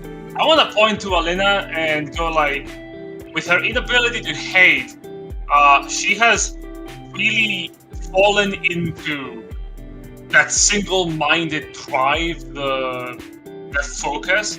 I don't know if there's a term for it, but she has been, ever since she has lost the ability to hate someone, and especially after, obsession, I suppose obsession is the term, isn't it? Because, especially after dealing with Valen throughout her mini solo adventure escapade, she has, Valen is on her head, and so is her wife. Those two characters are the only thing that drive Alina to her day-to-day. Which, funnily enough, I think when it comes to at least Valen, her inability to feel hate for Valen remains visible in her desire to see harm done to the dragon. But it is much less personal. Far more pragmatic, which I do not know if there is. Again, magic doesn't happen in the real world, so I don't know if there's a term for it in reality. I mean, realistically speaking, what we are talking about is the concept of, and I know this is a term that has myriad different uses and gets bandied around a lot online, particularly in the spaces of neurodivergency. But what we are talking about here is hyperfixation. Yeah, no, 100%. Yes, I did in the beginning of the campaign, went, haha, funny fairy, want to find wife. And then I was like, okay, but what kind of, how is it when a person is so obsessed over something, where they're trying to find a person who's been gone for 20 years in their life, so, also another thing I've never in session really brought this up, but I will at some point. I have a feeling I know when. Alina's 40-something. Fairies live a little bit less than humans on average, so they're on the, mentally pretty much on the same scale as we are, right? Yeah. Alina's still in the 20-something-year-old headspace. She hasn't really... Yeah, that's why she's very impulsive. She makes very quick decisions on to do something, and she regrets them. She regrets going to her solo missions with Valen. She regrets doing all of that. She hated the fact that she hurt Luciana, and she felt really bad about it. But at the same time, she would still do it all over again if she was put into the same situation. I don't know if I've conveyed this well with her, but that has been a thing from the very beginning of yes, Alina, she looks older, she is older, but mentally she isn't much older than a 20-year-old. Would you? Oh no, it's sorry. Go ahead.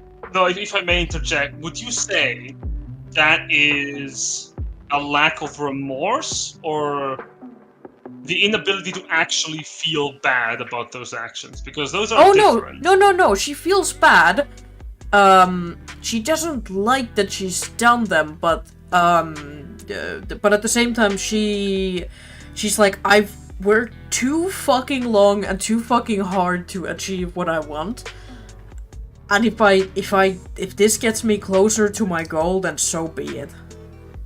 And Welcome also to the sunk cost fallacy. yeah, exactly. And also, like, especially in the beginning of the campaign, like, we see her, like, she entered the city of Now, and they burned her. They branded her, just because of she's a fairy. So, of course, she... Well, if she could, she would have hate towards, you know, humanity, and especially, like, civilizations. But instead, she just kind of went, like, okay, they don't want me here, I don't want to be here. Alina would burn the whole world to see her wife. Abso-fucking-lutely. It's not nearly as bad as it was in the beginning of the campaign. But, like, I've never made a, like, character who is, like, so obsessed over something, personally, because I am not the type of person who, like, especially towards other people, I don't get obsessed over other people. So it's been really interesting and to, like, dive into that, like, oh, what is it like to be in that headspace? And also because she's not very smart character, so it's really hard for her to think, you know, towards something, to, like, think about the future. Like, she hasn't even given much thought about the, like, oh, if I find my wife, what then? Do I get to go back to Feyrealm? Will we stay here? What happens then? That doesn't matter. We're working on it. Yeah, we'll get to there when we get to there. But you bring up a very interesting point here, right? Because realistically speaking, when it comes to memory, is a very interesting thing, because memory in various different forms, memory has a significant impact on personality. Realistically speaking, personal growth cannot occur without the framework to go along with it. There needs to be, like, humanity, or in this case, I guess humanoids. Our brains aren't meant to work without context. Like, from everything from sheer Pavlovian conditioning down to, like, I do not touch the glowy red thing because I remember touching the glowy red thing before and hand hurt. So no touch glowy red thing. All the way to, well, I'm not going to engage with that particular individual on that particular topic anymore because I remember, or I'm not going to engage with that particular individual about this particular topic because I remember engaging with them about a similar topic, and I can infer then that if I was to bring this to their attention, it would go poorly because I can make the mental extrapolation from those two particular topics. But we need there to have been a point in time where that has been proven. So the loss of memories can have depending on the kind of memory that you're talking about, the loss of memory can have a profound impact on the individual in question, on an emotional level, because we can... Can you stop breathing? Oh, do you mean right now or in general? Yes. But yes. But for example, and also indeed, if we were talking about memory as a concept here, so this is a little bit of a sidebar. But if we're talking about memories, sorry, I'm gonna stop you right there. So, Toby sent me a DM where apparently Twitch sent them a warning because Toby tried to save. I love my bimbo very, very much.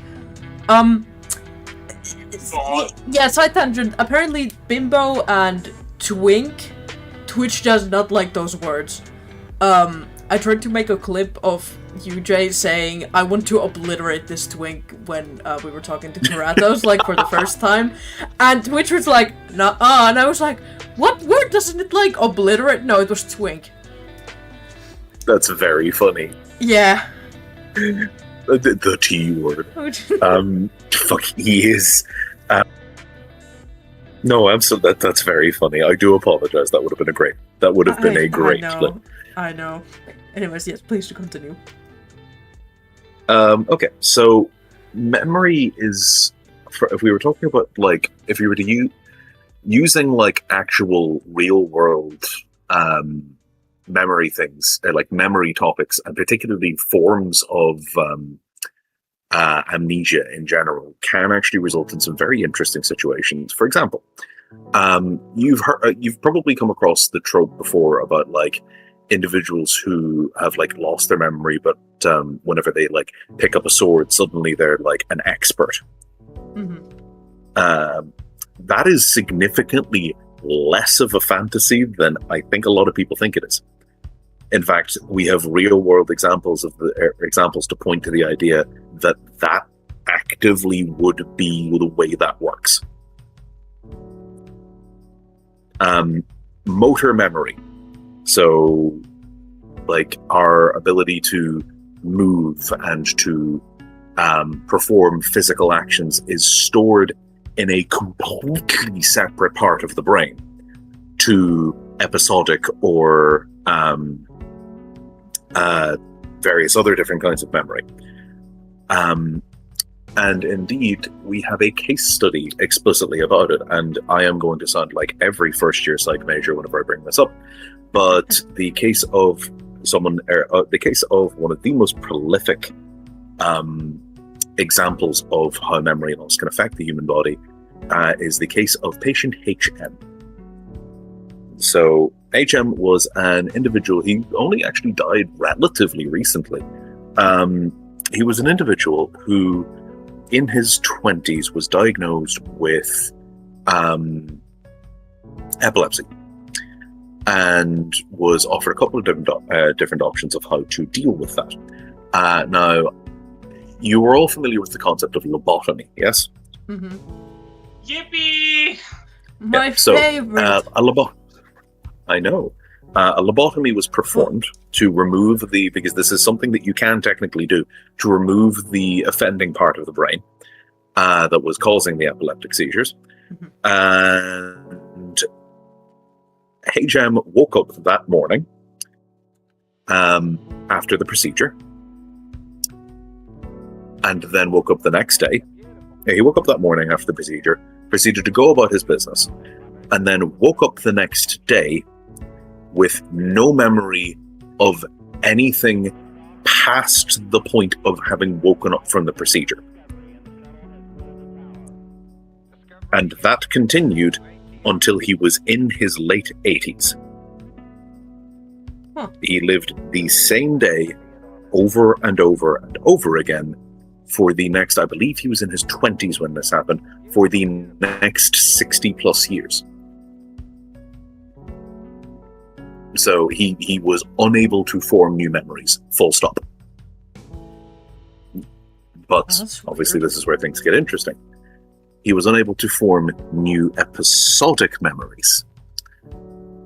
So what they discovered was they decided to researchers came across this case because it was one of the worst cases of amnesia that the world has ever seen.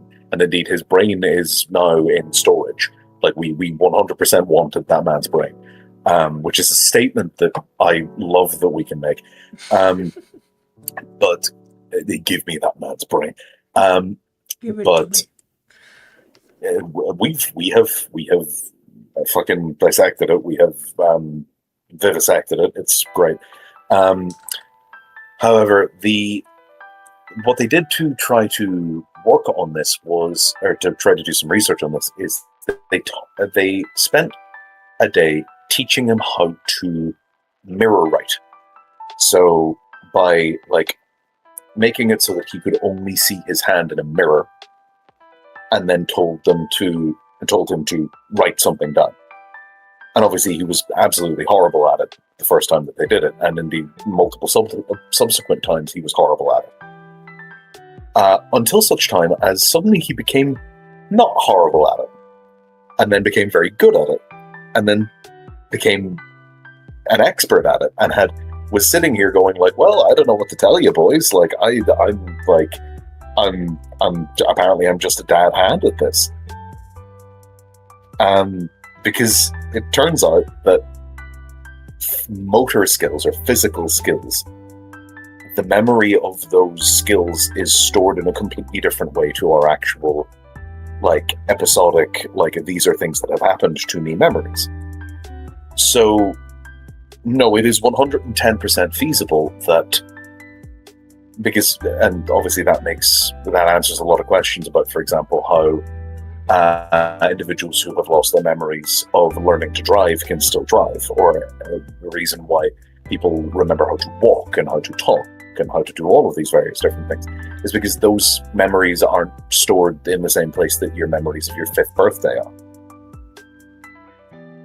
So it is completely feasible for you to write and play a character who has absolutely no memories of anything past being a 3-year-old,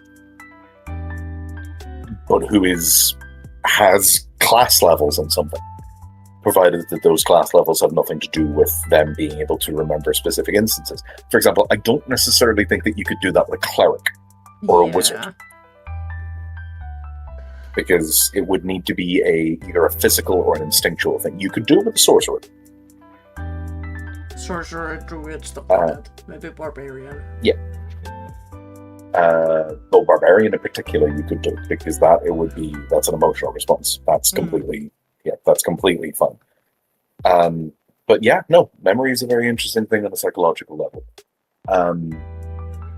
You 100% can write characters who have no, like, memory of who they are or any of that, but you will need to write in a reason, or like, they will need to be surprised about the fact that they can do these things.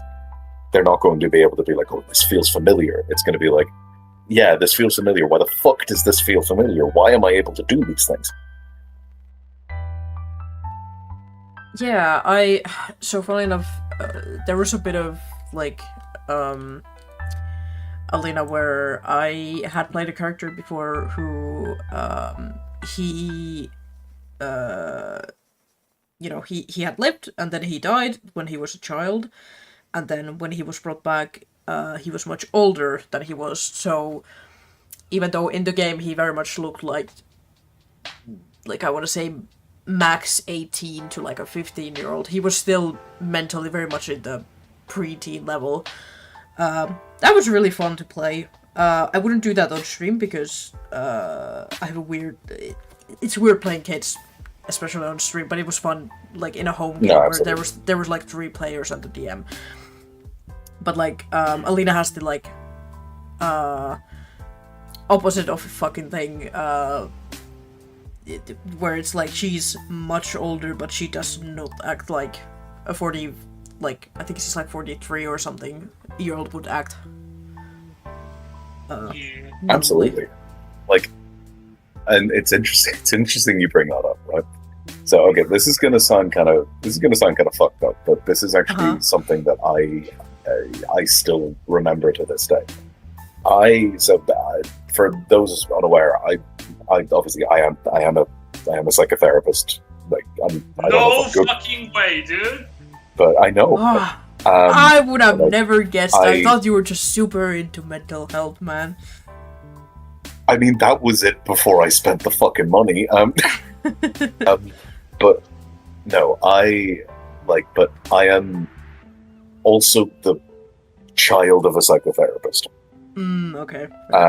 My mother is a prolific Irish psychologist. But what that means is I have been exposed to concepts in mental health from a very, very young age that I may or may not have probably should have been exposed to. And indeed, the character that you just talked about there is actually a very interesting one. It's actually very interesting because I have met that individual in real life.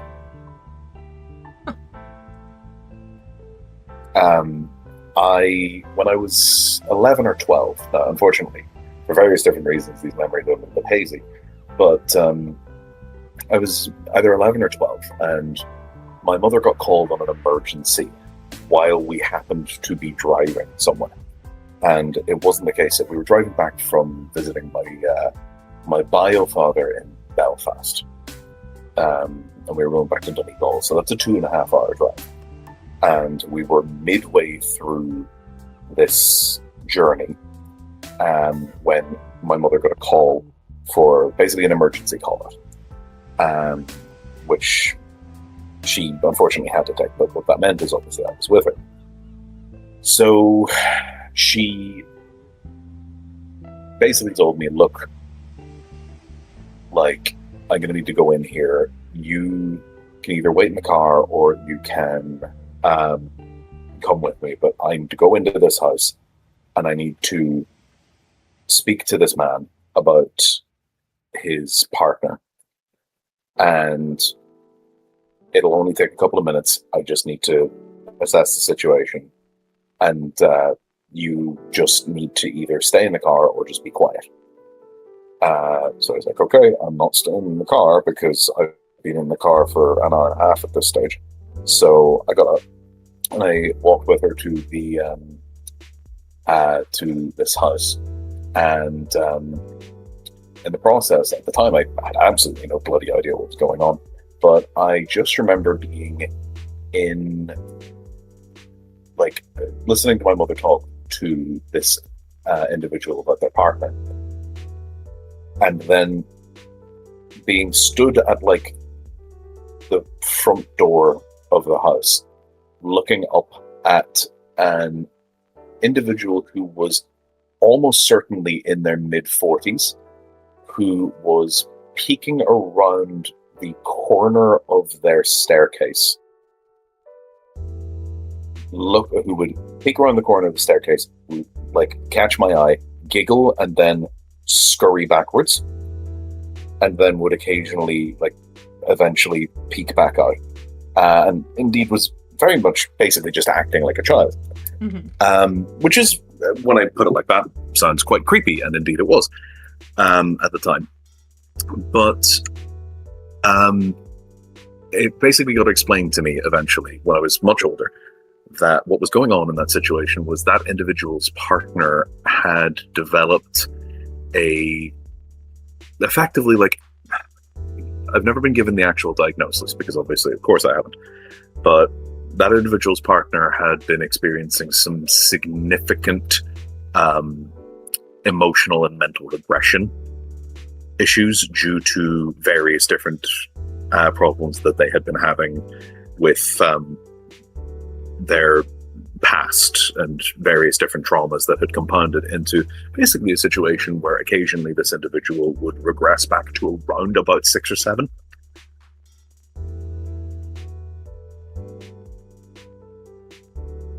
So what I was witnessing was an individual who thought that they were just a little bit younger than I was at the time. So that can happen as well. Yeah, I've also worked with those kind of people because, like, okay, nowadays I usually drive at night or the evenings, so, you know, it's the people who you'd think would order a taxi. But, like, during the day, I would drive a lot of disabled adults, specifically some kids, whatnot, from place to place, because we have this thing where if you're, like, disabled enough, you can get a taxi for really, really cheap to take you from place to place or take to your appointments. That type of deal. Yippee. Yeah, so, like, I hadn't... Fun. Yeah, I hadn't really had, like, an experience of working with, like, very disabled, especially adults before that, so it's been really interesting being like, oh yeah, no, like, they're just people, and at one point I even specifically worked on a schedule where I would take them to, quote-unquote, to work, like, they called it work, where some of them, they didn't talk at all, some of them would talk quite a lot, and it's really interesting seeing, like, how different those people were, even from, like, day to day, but also from like one another, and that you could really tell when somebody wasn't mentally on the same age as you were. But they were still people, and like I loved talking to them, and they were so fucking funny sometimes too. And all of them love music, so yeah, like it genuinely, like I was very much like when I was younger and like as a child and a teenager, I was legitimately scared of like people with disabilities, people who are different, but that's just because I wasn't used to them. And then, you know, I started working with them, and then I realized, like, yeah, no, they are very much more capable of than, like, many people think, depending from person to person, yes. And also that they are, some of them, like, physically disabled, but mentally they are just the same, and they can be really fucking funny.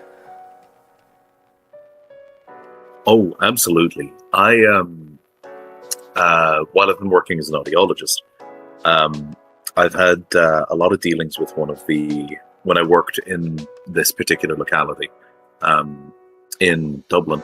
I worked in a place that isn't actually far from where I live, and there's also a couple of different care homes for various different kinds of difficulties around here. And I worked very closely with this particular care home, kind of by accident, because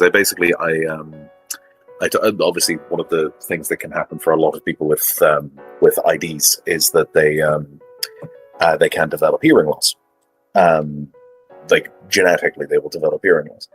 And indeed, obviously, a lot of them end up with a lot of damage to their ears because they simply just don't have the capacity to like express the like pain and discomfort that can come from infections before it becomes too late, effectively. So, which is sad, but they're very well kept. But I took on this one individual, and then their family talked to another family, and I took on this other family's adult children. We're talking people in their like 20s to 40s here, but I basically just suddenly ended up with this like cadre of care home users who were who would come to me to get their hearing aids fixed up and everything, and it just resulted in this kind of hilarious situation where there was a gaggle of these individuals from this one particular place, that when they would come in, they would need to tell me, it's like, oh, so-and-so says hello, and so-and-so wanted to know about this, and so-and-so wanted to know about this. And it would never be just like, oh, how do I fix my hearing aids? It would always be like, I had this one individual who kept would never talk to me about it themselves, but would keep getting this other individual that they were friends with to ask me how they would go about doing my job. Which was just lovely. But it was always really interesting because, yeah, again, like some people can be rather afraid of individuals with these sorts of difficulties and everything. And to be honest with you, now that having worked with them, it's like, okay, I can understand it in certain circumstances, depending on the kind of like severity of the difficulty and those kinds of things. But at the same time, it's very much a like innocent until proven guilty. Innocent until proven guilty, but you know what I mean. Do not make the assumption. But like, I distinctly remember an individual who came into me who was unfortunately a little bit too far down the spectrum for us to actually be able to help, because they couldn't grasp the concepts the like physical concepts that came with how we do testing. Because unfortunately, there's no way to do an objective test to provide a hearing aid. It needs to be a subjective test, which means they need to be able to respond to a stimulus. And unfortunately, this individual couldn't. And I distinctly remember like turning around, because I would always make a point of making sure that I was talking to them, not their carers. And I remember turning around and explaining the situation to this individual, and they literally turned around, patted me on the shoulder, and went, "That's okay, that's fine, I will come back if I can." Aww. I was just like, "Oh, thank you," because I was worried you'd be upset. So yeah, though, like they were absolutely lovely dealing with them.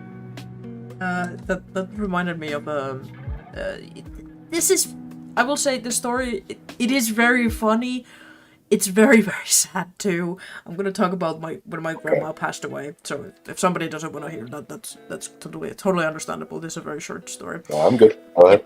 Yep. But so when my grandma, when she was getting bad, I don't remember exactly what she had, but basically her brain wasn't getting enough oxygen.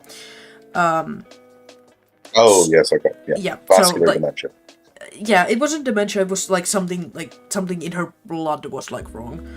Like it was a blood disease. Oh right, okay. Yeah, I don't like something hemoglobin, blah blah blah. I don't remember, but basically, the only thing you need to know is that like she was slowly losing her like motor functions, her memory, but that kind of stuff. And then my grandpa was taking care of her, and eventually she ended up in the hospital. But before she actually ended up in the hospital, when she could still live with my grandpa, I went there with my roommate to like say hi and whatnot, since I live a couple to 3 hours away from my parents and my at the time when my grandparents still were alive there. So I couldn't see them as often, but like we went there, my roommate was with me, and my roommate is a trans man, but he hasn't transitioned like at all. And like we were sitting there, we were talking. I could tell like, okay, like grandma's not, sometimes she didn't make sense, but she was still very much herself. And then she just looked at my like roommate and just went like, "Is that your boyfriend or girlfriend?" I'm like, "No, grandma, that's genuinely just my roommate." But like that was so sweet. And then the other time when That's she was so cute. yeah, that was really cute. I hadn't come out to my grandma, was the thing, so she didn't know about that. But oh well.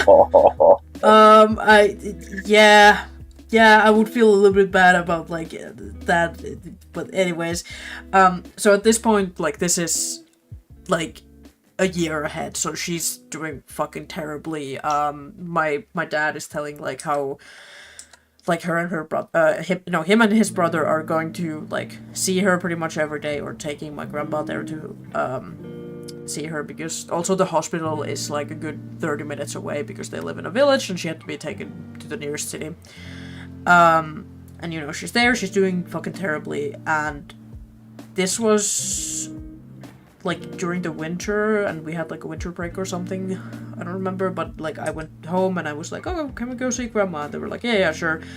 We go there, and I was like, oh shit, I had just like dyed my hair like bright as purple, and I had always had dyed hair but never purple, and my dad would often tell like she didn't sometimes recognize him, her own son, so it's like, oh fuck, will grandma like recognize me? But she did, and I was very, very happy of that, and she was honestly in really good spirits when I visited her. And then I was supposed to leave the next day, but we went to the city quite early, and I was like, well, there's like a couple of hours before my train leaves, so I was like, can we go see grandma? And they were like, yeah, sure, let's go. And I'm so happy this is my last memory of her, because it's so freaking funny. So she's doing really terribly, she's looking really tired, and the nurses are like, yeah, she hasn't really been eating today, or like whatnot. But like we go up to her, and like she wakes up, and she recognizes all of us, and we're like, oh my god, that's amazing. And we were talking, and then she like looks at me, tilts her head a little bit, and is like, you're so beautiful. And then my stepmom is like, oh, are you talking about Silver? And then she just says, no, I'm talking about myself, of course. In a clear, like, very, like, as a joke, and I was just like, thanks, grandma, love you too. That's fantastic. Yeah, like, that was such a good, like, fucking good memory, and I still hold that so, like, near and dear to my heart. That's so fucking adorable, holy shit. And that's, like, such a thing my grandma would say too, so I was like, hell yeah. It's fascinating how, and I'm afraid I'm probably going to have to bounce off in a couple of minutes, but it's fascinating how like that kind of disorder, or those various different kinds of disorders, can affect people in certain ways. Firstly, that's a lovely story, by the way. Thank you for telling me. Yes. But I had a particular patient of mine actually on the audiology side of things, and it's one of the times where I've felt the most conflicted in my career, as a whole, because I kind of made a bit of a judgment call on an individual's, like, on a situation that I don't think was insensitive, but I think was kind of, how do I put this? I think I stand by the fact that I did it, even though I think I pissed off an individual's partner in the process. Mm-hmm. In the sense that basically I had an individual who was coming in who was suffering with, like, I'm going to say moderate dementia. I'm going to use the term dementia because it was some form of dementia-related disorder, but I obviously, in my role as an audiologist, I don't need to know the specific details of the the mental disorder that the individual is suffering with, which is sad because the psychologist in me is absolutely fascinated and wants to know more. But basically, they came in and they had particular difficulty. They had hearing difficulty. We absolutely needed to get a hearing aid get hearing aids for them and everything. But their partner was kind of the one that was doing basically all of the talking, in the sense that I would direct my attention towards the patient, and their partner would kind of respond over the top of them, even though they were about to give me a response. And it's kind of a bit of a thing for me. Obviously, I understand that I don't know enough about the dynamics of this individual's relationship, and I don't know the specific details of the individual in front of me's mental deterioration. But at the same time, I don't want them to feel as though their agency in the situation, if they can indeed infer their own agency, has been taken away from them.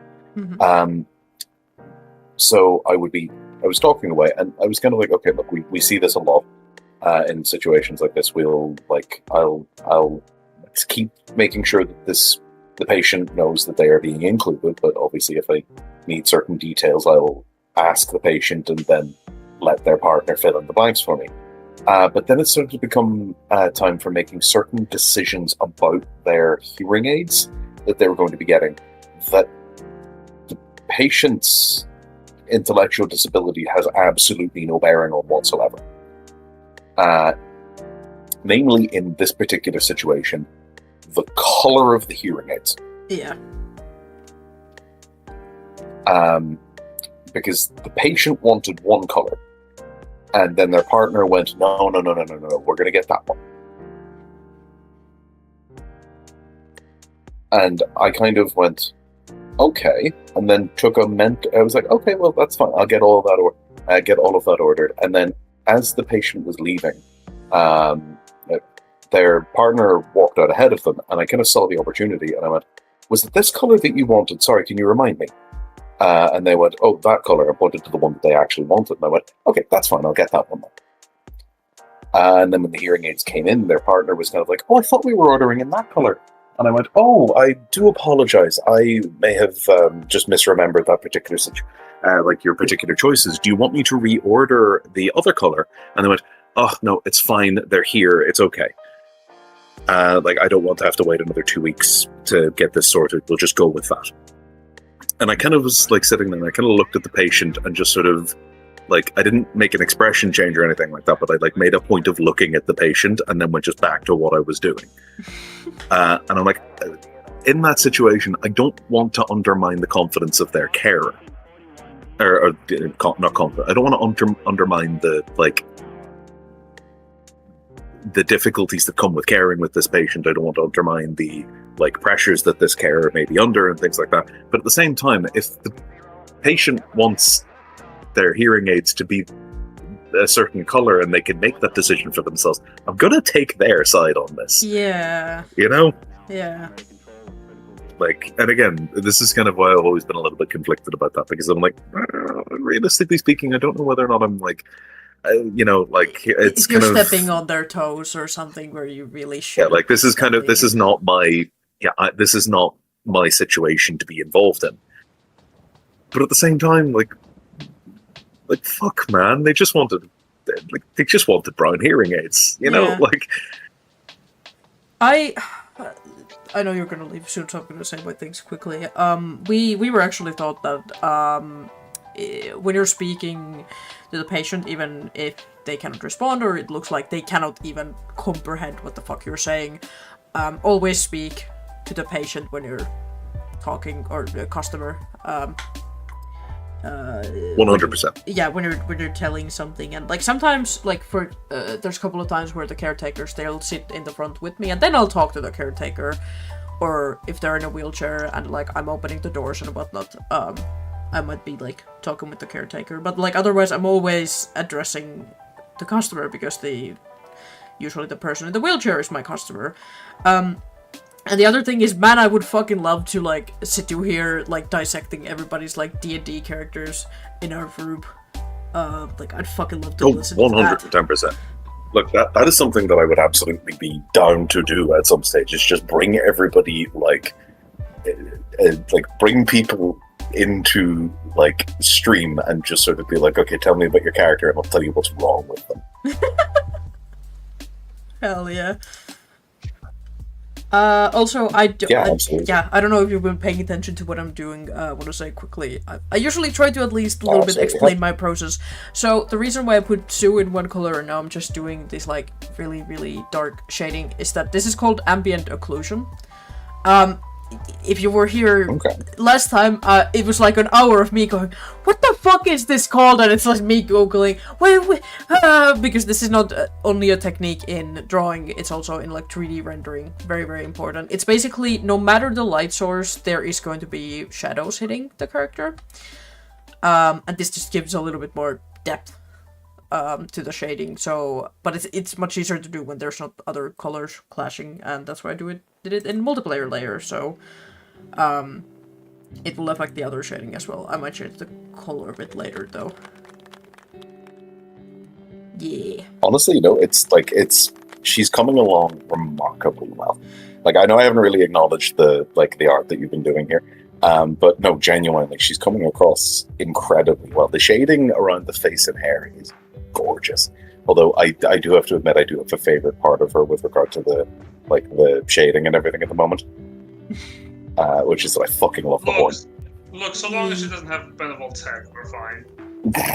So, okay, let me fucking get that and explain that a little bit. Hold on. Where is it? No! You don't have to. Did I put it in memes? Hold on.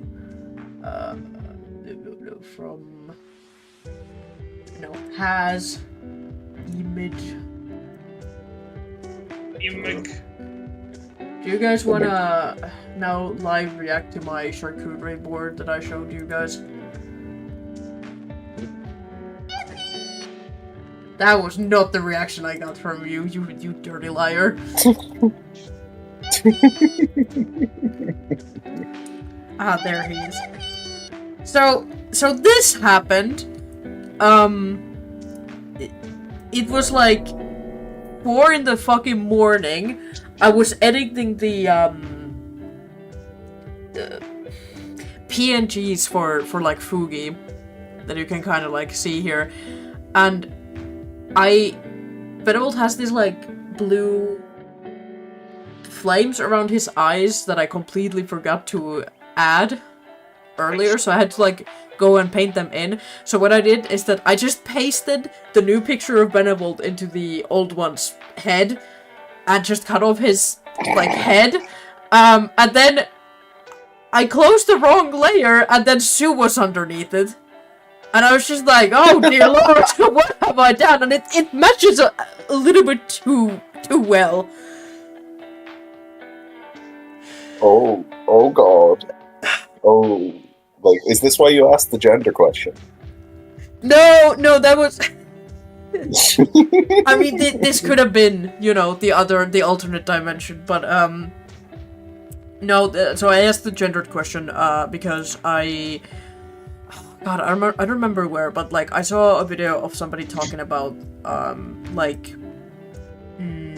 when you're creating a character, doesn't matter of like what gender they are, because sometimes there are implications if they're one way or the other. Like, good example is that usually mothers and daughters have a very different relationship from, let's say, a daughter to a father. I think it was a video talking about, like, The Last of Us, like, Ellie's and Joel's relationship. Of, like, Ellie was written as a character who it doesn't matter that, she's a girl. However, there are usually differences in, like, relationship and whatnot.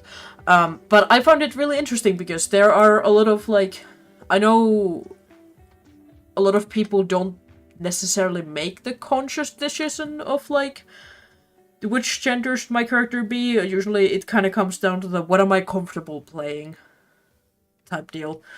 That is very gender. No, Yeah. absolutely. Like I've heard some fucking heinous takes on that as well. Yeah.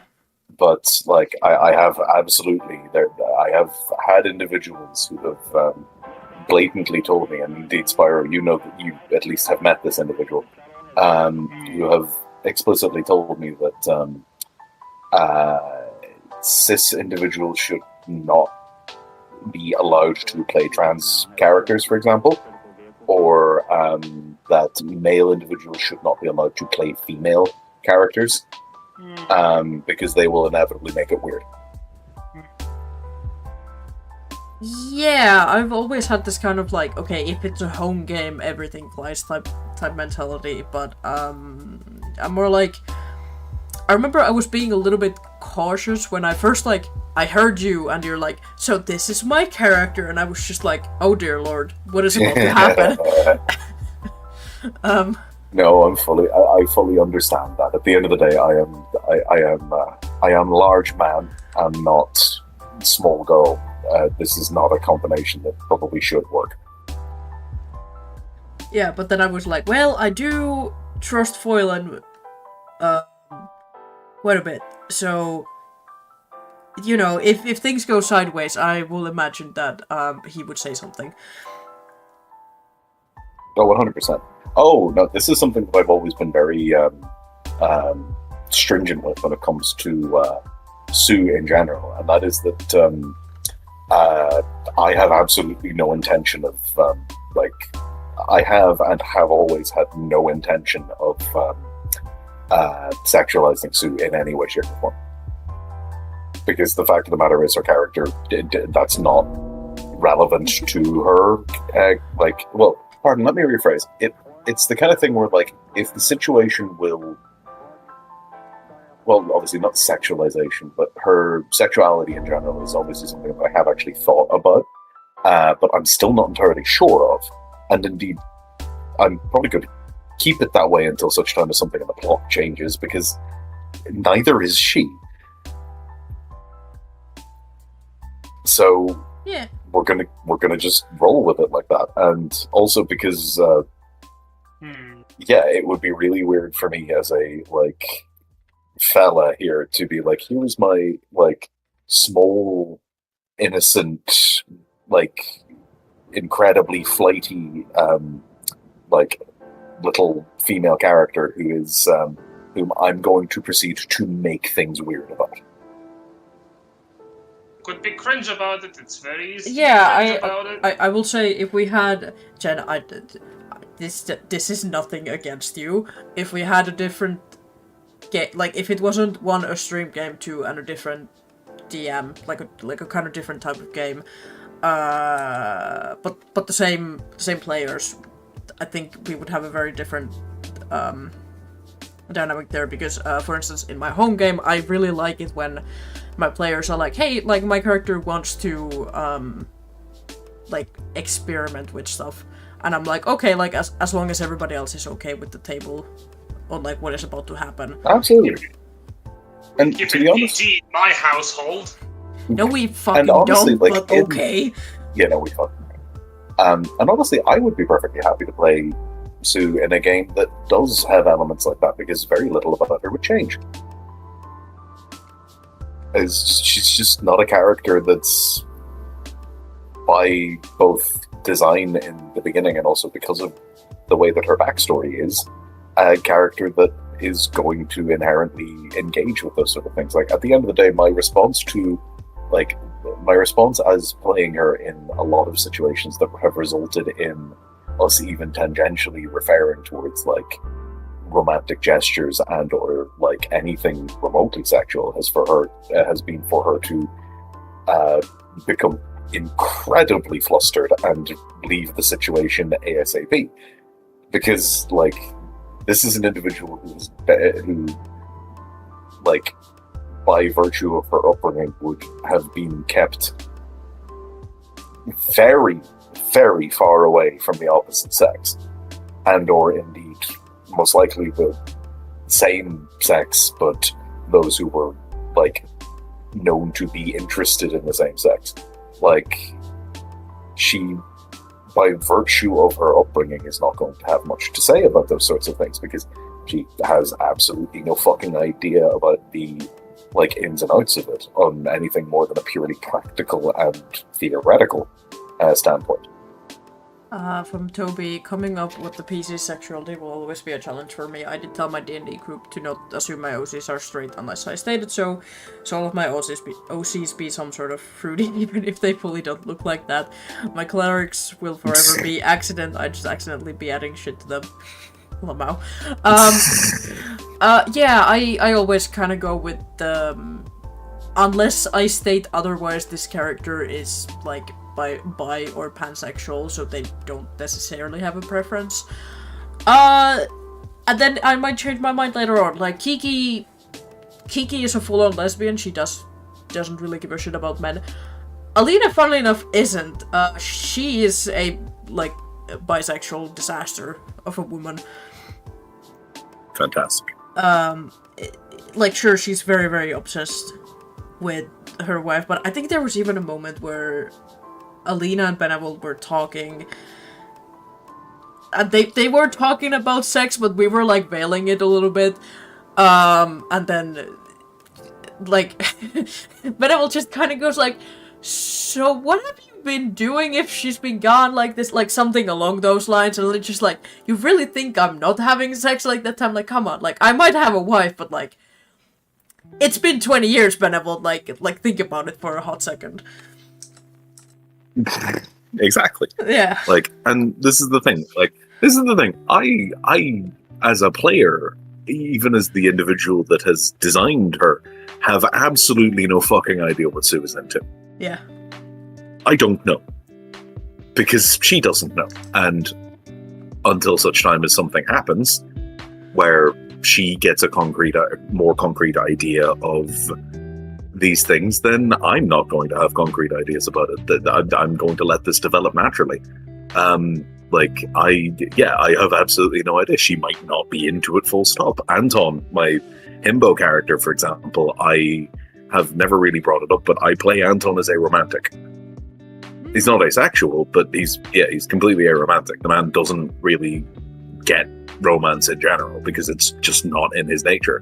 Because in my mind, he's effectively just doesn't care.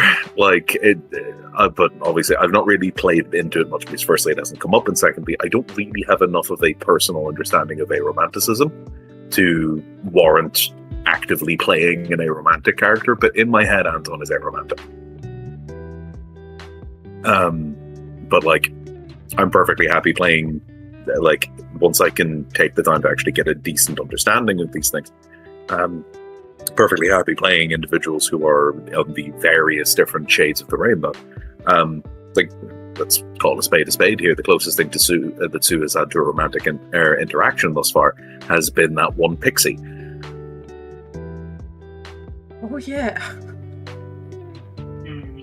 So like, and that was just like, and you know, that was a gay scene. Sue still doesn't know how she feels about that. I'm positive about it. So yeah, we're gonna just let things happen the way they're gonna happen. I love relationships in my funny imaginary game, which is it's really funny because like I am in a relationship in my like real life, but like I've told this to my girlfriend too, where like relationships are not a big part of like my life. Like I would be very happy if we weren't in a relationship and we were just friends. I've even said that to her, like, of course I don't want to break up with her, that's not the point, but like, it's so weird when people, like, often tell me, like, oh, like, I wish I was in a relationship, or, like, they cannot be happy without a relationship. I don't understand that, like, at all. That's such a wild concept to me. So, yeah. No, absolutely. But, like, hey, that's just the way that you, like, interact with these things. I have gone through various different shades of. Sorry, my headcanon to Sue is that someone would be flirting with her and she wouldn't know until someone pointed it out. 110%. Oh yeah. It's either going to be that, or she is going to be the individual that is going to be sitting there trying to play like fifth dimensional chess with timeline regression. As to whether or not an individual is flirting with her, and the individual has literally just said hi. She's like, oh, is that waitress, like, is she being really nice to me, or is she flirting with me? Because, like, I know it's, like, their job to be very nice. This has been me in multiple occasions. I'm being so real. Yeah, you see, absolutely. This is the situation. But it will not be like... But even, like, talking like this in my head, it's like, no, but it's not going to be her sitting there going like, oh, but I hope they are. It's going to be, oh god, I hope they're not. Like, yeah. I don't know what to do in that kind of situation. But I hope not. She's a bit like either she has a bit of autism, or it's just because she just doesn't know how the world works. Might be both, honestly. Might be both. Like at this stage, she just like, in my mind, if I think about how Sue interacts with like romance and sexuality, Sue has read a lot of books that have contained romance plots. So in her head, she assumes that these things all go that way. Which probably adds to the anxiety of the whole thing, because she doesn't know what. Yeah, there we go. I've got it. Which probably adds to the anxiety around the like idea of like becoming romantically involved with somebody, because she doesn't know if she currently has time for an entire romantic subplot. Yeah. Like, I think in her mind right now, these things take months to like get going. Oh yeah. If I may take a second to keep talking about Superbia. Sure. Because it is the highlight of today's session. Holy fucking shit, I don't know what happened, but I've been cooking. Jesus Christ. Yeah, she's so pretty. Yes. It's incredible. I want to post some hypothetical scenarios on you, and you give me your honest, earnest thoughts about how you feel Superbia would develop from there. How about that? Cool. Okay, we can do this, and then I'm going to go to bed. Fantastic. Then let's start with the big one. What if Benevold died in such a way that you would not be able to bring him back?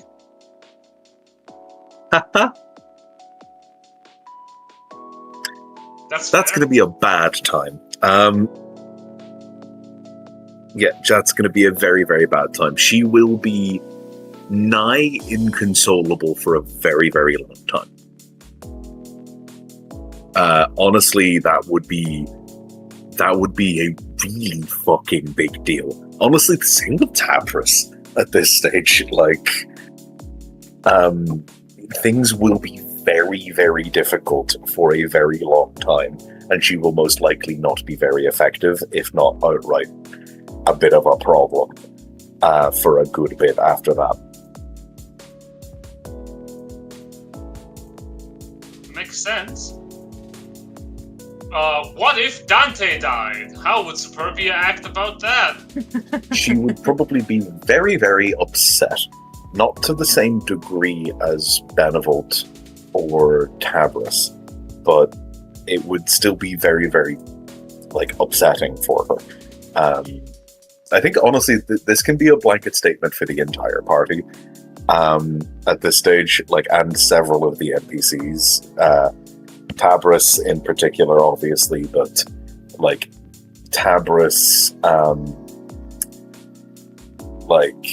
she didn't really get the chance to process, Over us. Didn't really get the chance to process that. So she's dealing with it as we're going here. But a lot of our friends that we've made along the way here, she would probably be quite upset about. Obviously, Tabris and Benevolt are both the big problem here, that are likely to have her go nuclear. But the rest would certainly put her back a couple of steps, I think. Where do you see Superbia by the end of this campaign? I have absolutely no goddamn idea, and that's the fun part. Right. But if you could ponder a scenario, if you could dream, let's say. Okay. So let's do two hypotheticals here. So hypothetical number one, we save the day, and Sue is discharged of her duty. I see Sue settling somewhere innocuous and basically setting herself up as a village healer and or spiritual guide. I don't know if she would go about setting herself up it's her own sect of the Church of Bahamut, although she might if what Luciana was talking about happens. She could potentially see herself doing that, but she would kind of probably need help because leading a church and all of the various different things that go along with that are not going to be her strong suit. She doesn't have the wisdom for it. She just simply doesn't. It just wouldn't work like that. So she would probably end up settling herself down somewhere. That's assuming that everything goes well and she doesn't end up a traumatized wreck by the end of everything. If things go poorly and we end up with very much a Pyrrhic victory here, I honestly at this stage see the best possible option for Sue to simply just begin wandering and simply just go from place to place, solving what problem she can, but never settling down. The ultimate thing for Sue is that she's going to need, what's going to define what happens to her is very much whether or not she finds a sense of belonging somewhere. And if she doesn't, then she doesn't. And she simply spends her time bouncing from place to place, doing what she can to help the locality out. But if things go particularly poorly, she might even start to self-sabotage with a lot of that stuff and just vanish if things begin to get a little bit too cozy for her, because what if it gets taken away?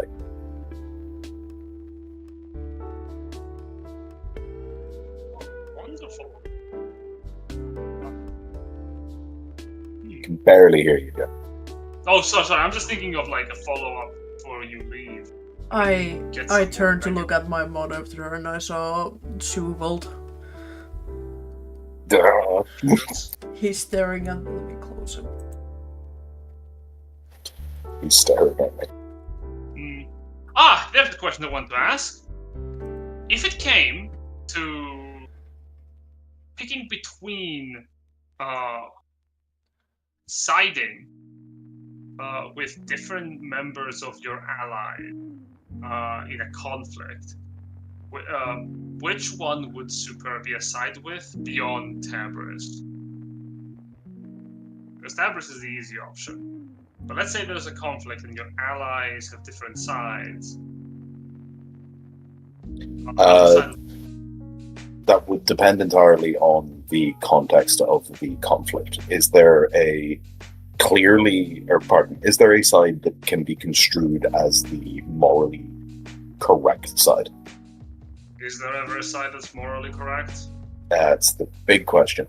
She would probably go with, let's assume that, like, it's not just, like, obviously it would probably end up just being the side that Benevolt and Tabris go to at the moment. But she would definitely have, like, well, pardon, a younger and more vulnerable version of Sue who would have just done that. These days she would definitely have the wherewithal to make her own informed decision, but it would be whatever side she can justify the most, if that makes any sense.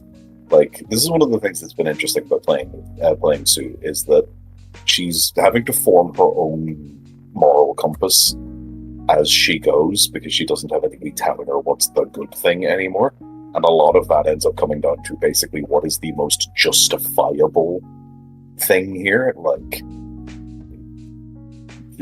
for example, taking out the Crystal Queen, as far as Sue is concerned, is the morally correct thing to do. But, like, she has absolutely no idea how Fae politics work. Because that's not what this is about. Like, that's not how this works on, like, a political level when it comes to, like, the way that the Fae work. Technically speaking, what the Crystal Queen said is correct. She took it, and it's now her. Like, she took this realm, and it is now hers, and therefore that means it's hers. Yeah. Like, by the law of the way that the quote-unquote law, by the rules that the Fae work under, technically speaking, she's right. So, inevitably, but as far as Sue is concerned, she's projecting her own understanding of justifiable moral acts onto this situation, and this is a situation where an individual has stolen an entire kingdom. It doesn't matter, really, as far as, well, not as, she doesn't even know, she doesn't have enough of an understanding about why that nuance matters in order for it to have crossed her mind. It is the sense that, like, no, the Crystal Queen is clearly evil. So, yeah, of course. Of course. Last question before you leave. Last question. Because you also should probably tend to yourself.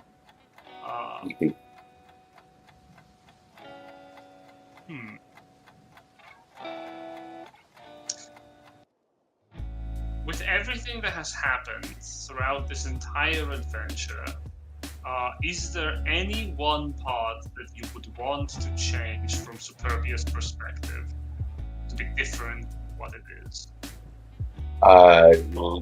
Culver is dying. Culver is dying? Is the only one that she would really go back and, well, let me rephrase. If you were to ask Sue that in game, she would invariably become incredibly distressed because of the sheer volume of things that she would say that she would go back and change. Because inevitably she would start to list basically everybody that has, like, died throughout this whole situation, and indeed certain conflicts that she, in hindsight, could probably anxiety her way into saying could have been resolved with words rather than actions. And then it would get into the situation of, like, well, if that's the case, then realistically speaking, I would go back and make sure that, like we would inevitably end up circling all the way back to, was it correct for me to leave the monastery? And then she would just get completely overwhelmed, and that would be the end of that conversation. So the answer is,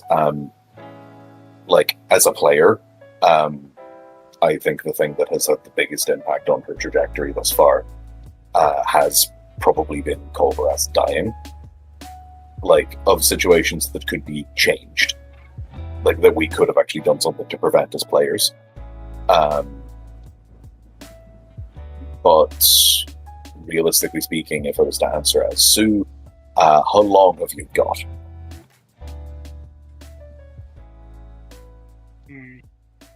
Wonderful. But one of the things that has become a defining part of Sue's journey as a character is her inability to ever think that a situation is good enough.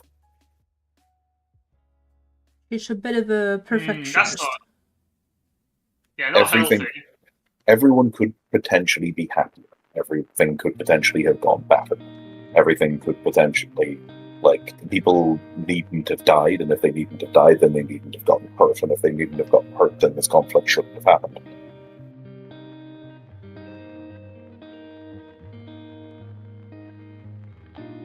Hell yeah. But with that, I feel like if you want to, this is an excellent point to jump out and go rest, considering that we're reaching past the midnight clock on our end. I looked at the clock at like 30-ish minutes ago and I was like, it's midnight? What the fuck? Yeah. Well, listen, folks, thank you kindly for having me. Thank you kindly for listening to me ramble about my little married Sue here, and also randomly take up about 30 minutes talking about psychology for some reason. Hell yeah. I love psychology. I love delving into people's characters of like, okay, so why did you do that? Because there's a lot of us in the party, so we don't always get the time to like sit down and think about what the fuck just happened. Absolutely. Well, I mean, realistically, as I said, if there's ever something that can be done on that on like a more formal level, I'm more than happy to. Like, at the end of the day, like, psychoanalyzing people's D&D characters sounds like a really fun time for me specifically, and I'm perfectly happy inflicting that on people. I would love to do well, okay, like if I want to be noble, but I also want to be selfish, because I like money. But I also feel like we could do like, hey, we could do like a fucking like art commission stream where I just take a bunch of people's like commissions, draw them out while you like psychoanalyze them, and we just sit here rambling about people's characters. I think that sounds like a good time. I can 100% do that. I could 100% do that. Like, yes, no, absolutely. Like, and realistically speaking, I am absolutely down to create a completely separate D&D character that is explicitly here to do exactly that to the party. I'm perfectly happy to do that, and in fact, I probably will do that in the background. But yeah, thank you for making time with your schedule, because, dear Lord, we had to prepare this for 2 weeks in advance. This is what happens whenever you have two jobs, and one of them is a full-time job, and the other one is also could be a full-time job, but we can't do that. But yes, hello. Yeah. But yes, no, thank you kindly for having me, folks. And absolutely, the art is progressing beautifully so far, so well done. Thank you. I did a lot less progress than I would have liked to. I'm sorry. But I did spend a lot of time working on the face, because that takes a lot of time. I have no idea what you're talking about. She's beautiful. I'm very slow at painting, okay? You're fine. You're fine. It's coming along wonderful. Indeed. Well, look, folks, I shall leave it there. Thank you kindly. And I shall see you all on Friday. Of course. If you want to see us earlier than Friday, make sure to tune in on Wednesday, where I am going to be pointing at the party and they will explode. That does sound like what you've been doing to these people. Yeah, that's what the hardcore campaign is for. Indeed. Well, have fun with that. Yeah, we haven't died, which is a miracle, because... What are we, level 4, 3? And Steph has been keeping me abreast. Yeah, one of us has, like, 10, less than 10 HP. Jesus, that dancing Christ. Yes! Surprisingly, they're really hard to kill. Not really, we just don't let them die. I was about to say don't try harder, Jen, but I know you will, so... Oh, he needs to. We're taunting him, so he hits us harder. It's not weird, I promise. No, I need to go to bed. I need to go to bed. Yeah, go to bed.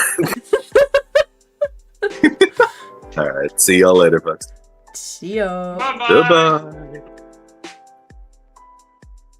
goes. He hasn't got what hit the end call button, Jay. What? Oh god. Yeah, I think he left my stream, but didn't actually leave. Cool. Oh, that's funny. Okay, I'm gonna continue a little bit because it's a progress chart. I need progress. My brain is melting, but like that genuinely, that is the type of shit I like to listen to when I'm drawing. Just a random topic of like anything, of like somebody who's very passionate about whatever they're talking about. I love that shit so much. I also noticed I hadn't colored in this section, so let me fix that right now. If you had anything in this campaign that you would have done differently, do you have any? And why? A few things, yeah. Mostly around micromanaging time and cutting down on the fat that has taken time for this campaign to like end properly. For example, Valis and his group was a fun idea, but I didn't really go too far into it, so it's hard for them to be relevant now. Yeah. Yeah. You know, that kind of thing. Toby, I have been saving. I remember when I was working on this piece first, my computer crashed a couple of times and I wanted to cry. So I've been very diligent on saving. Luckily, Clip Studio Paint does do like autosave, so I didn't lose like everything. But yeah. What is that? Is that here? Oh, I know what that is. Okay. But yeah, I mean, hey, we learn from our mistakes, and because this campaign has definitely been more fast-paced than the previous one for a very obvious reason. It you know, it does feel different. And yeah, like I had a epiphany last night where I was like, wait, we're approaching like the end of the year, and then I calculated that we have like what, 12 or 11 sessions left, because I'm assuming we are not playing on like 26th of December. I mean, who knows? Who knows? Most likely not, because we do have people who have kids and holidays and whatnot.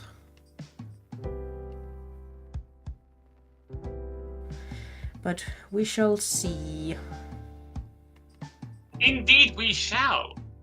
And considering it is midnight, I think also it's a good place to call it quits for both your effort and my presence here. No, I want to continue for a little bit, but you can leave. It's fine. Oh, you're gonna host the stream on your own? For a little bit. I'm not gonna, like, max 30 minutes.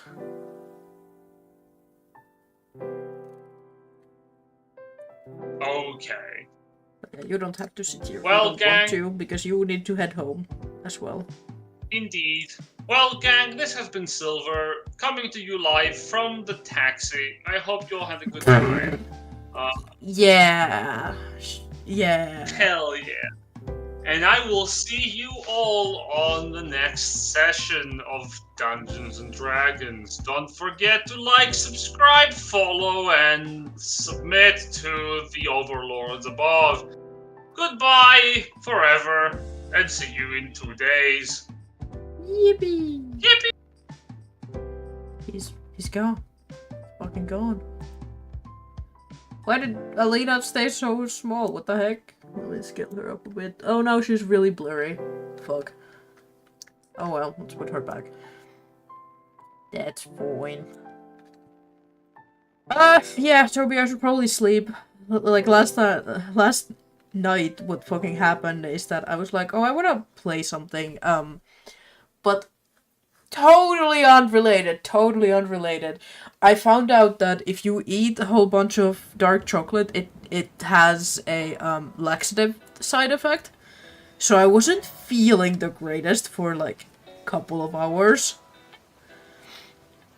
And then, you know, around like midnight-ish, I was like, okay, I still kind of want to do something because I'm too awake to go to sleep. So I was like, let me see if anybody wants to play Peak. Well, nobody wanted to play Peak with me, so I was like, okay, I'm gonna play on my own. Like, it's fine.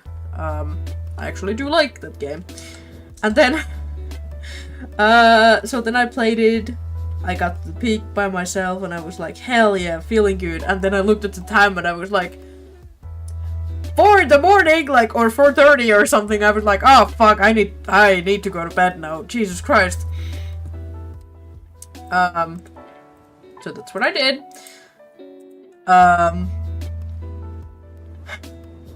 You were fighting your own battle, absolutely. I had no regrets though. The chocolate, it was so good. It was really, really good. I hadn't had dark chocolate like in a while. But yeah. So that's what happened. Yeah. But anyways, I'm really, really happy how Sue's hair turned out. It's gonna be even better when I add lighting to it as well, because right now it's turning a little bit too dark, and I want her to still have the like golden blonde, like very, very fair, not white,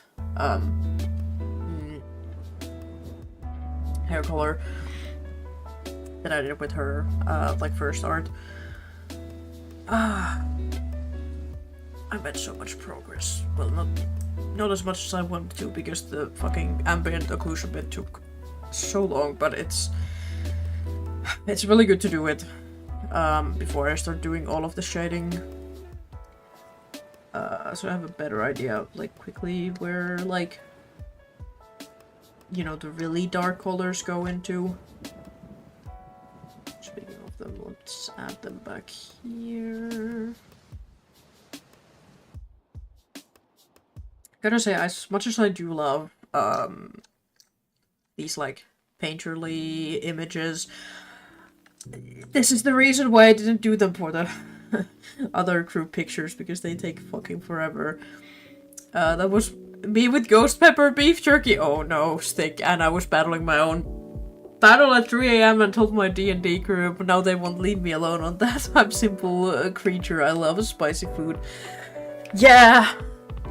I don't even like particularly spicy food, but sometimes I'm just like, you know, a good like a good fajitas with some like spicy salsa and whatnot. Like, I know my stomach won't like it, but man, does it feel good.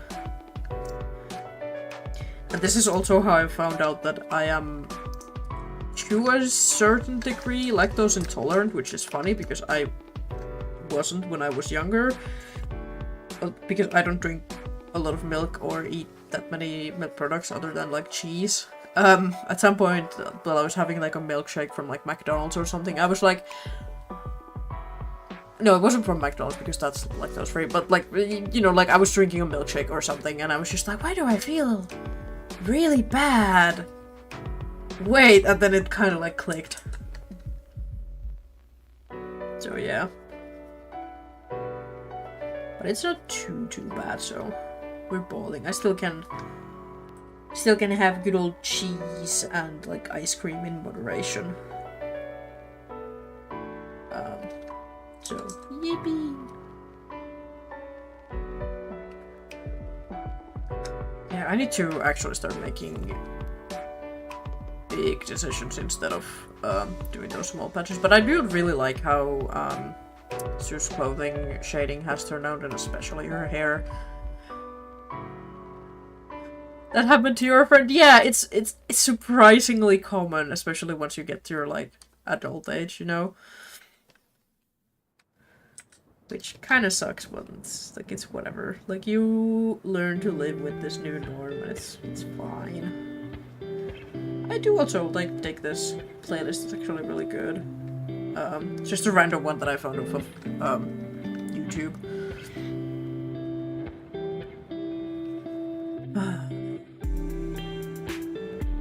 Okay, let's get the shading blocking in, and I wanna add the golden behemoth head, a little bit more bling, but later. I need to like actually look up how to shade metal because I'm not very good at it.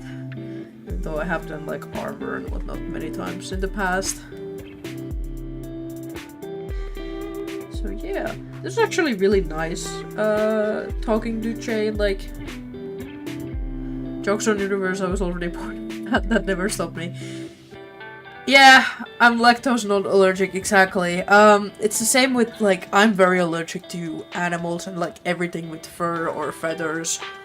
That hasn't stopped me before, though. I love cats, I love dogs. I would love to pet more horses, but I also really like breathing, unfortunately. Yeah.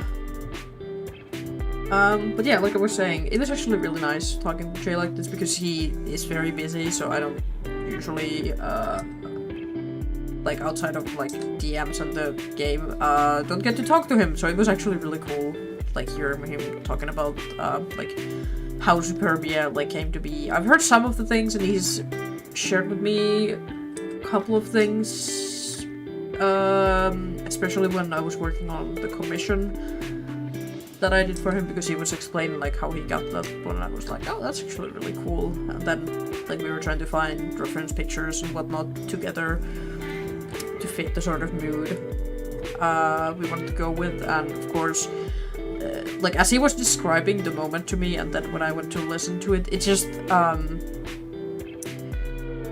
it reminded me so heavily of the Fallen Angel painting. You probably know what I'm talking about, Toby, of where Lucifer has fallen and like is looking over their hand. But it's one of my favorite paintings, and I even have a tattoo of that. It's like a treat having Jay come over. Yeah, really is. I'm actually like low-key, actually sounds really fun that he would just like fucking psychoanalyze like our party and like people's D&D characters. Like that sounds like a really good time. Oh man, I am starting to develop a headache, and I'm not sure if it's because I haven't had enough water, food, or I've been sitting too long. The answer is all of the above, but we continue because I am locked the fuck in. I was thinking for a moment of giving myself like a deadline. Oh, hold on, I had to adjust my headphones. Sorry, it hurt my ear. Of finishing this week, but then I realized that that is really not possible because this is my last day off before on Thursday at like 4 or something in the fucking morning I leave to Denmark to listen to Jalokra. And I was like, there's no fucking way I can finish this because I want to prep other things for the trip as well. Exactly, Toby, we are grinding it, we're getting there. But I will get back onto this when I come back, so maybe I need another color. Actually move it off my ear, ow.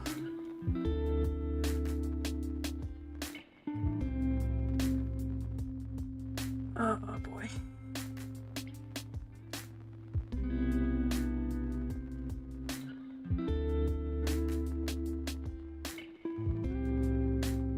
What else do I want to talk about?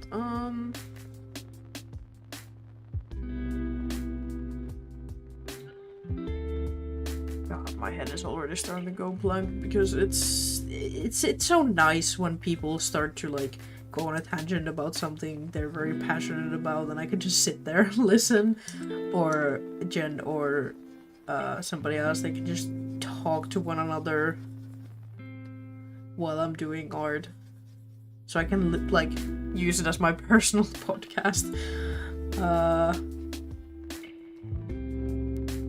Yeah, that's why I also kind of wanted to do this thing where we get to know the players a little bit better, because you know, there's a fuck ton of us, and I kind of wanted to use inspiration for Critical Role had a series called Behind the Sheets, where they just had like a session where they were just talking about themselves and their characters for like a couple of hours, and like we got to know them a little bit better. Even though like sure a lot of people already know who they are before this, and I was like, well, you know, even we haven't known each other like that long, so this is a good like bonding moment to like just talk about whatever, and also specifically talk about like some things you have thought about of your character that you maybe didn't have the time to say during the stream, or you were like, it's not really important to bring this up during the game. Hearing Jay being so passionate about his work and what he studies low-key gives off my cleric vibes, and I just really like it. Like, Jay really shows us passion he is with his work and learning things and wanting to know. Yeah, I love talking to people like that, because it's always such a like, one, you often learn something that you maybe wasn't aware of, but two, I just really love listening to people talk about whatever the fuck they're passionate about. My group doesn't stream, so I just DM them asking to info dump me on their D&D characters. Yeah, that's also very fair. I'm very bad at just like texting to people, so that's why I like being on calls or like playing games or whatnot. That's why I've been really enjoying like Peak, for example, because it's a very, very chill game most of the time. So you can just kind of chat with your friends while you're playing, and like I really like that. This has been also one of the reasons why I was like, hey, I want to do this thing, and it hasn't gone exactly how I wanted to. Mainly because I didn't want this thing to be like so towards the end, but then I got really, really busy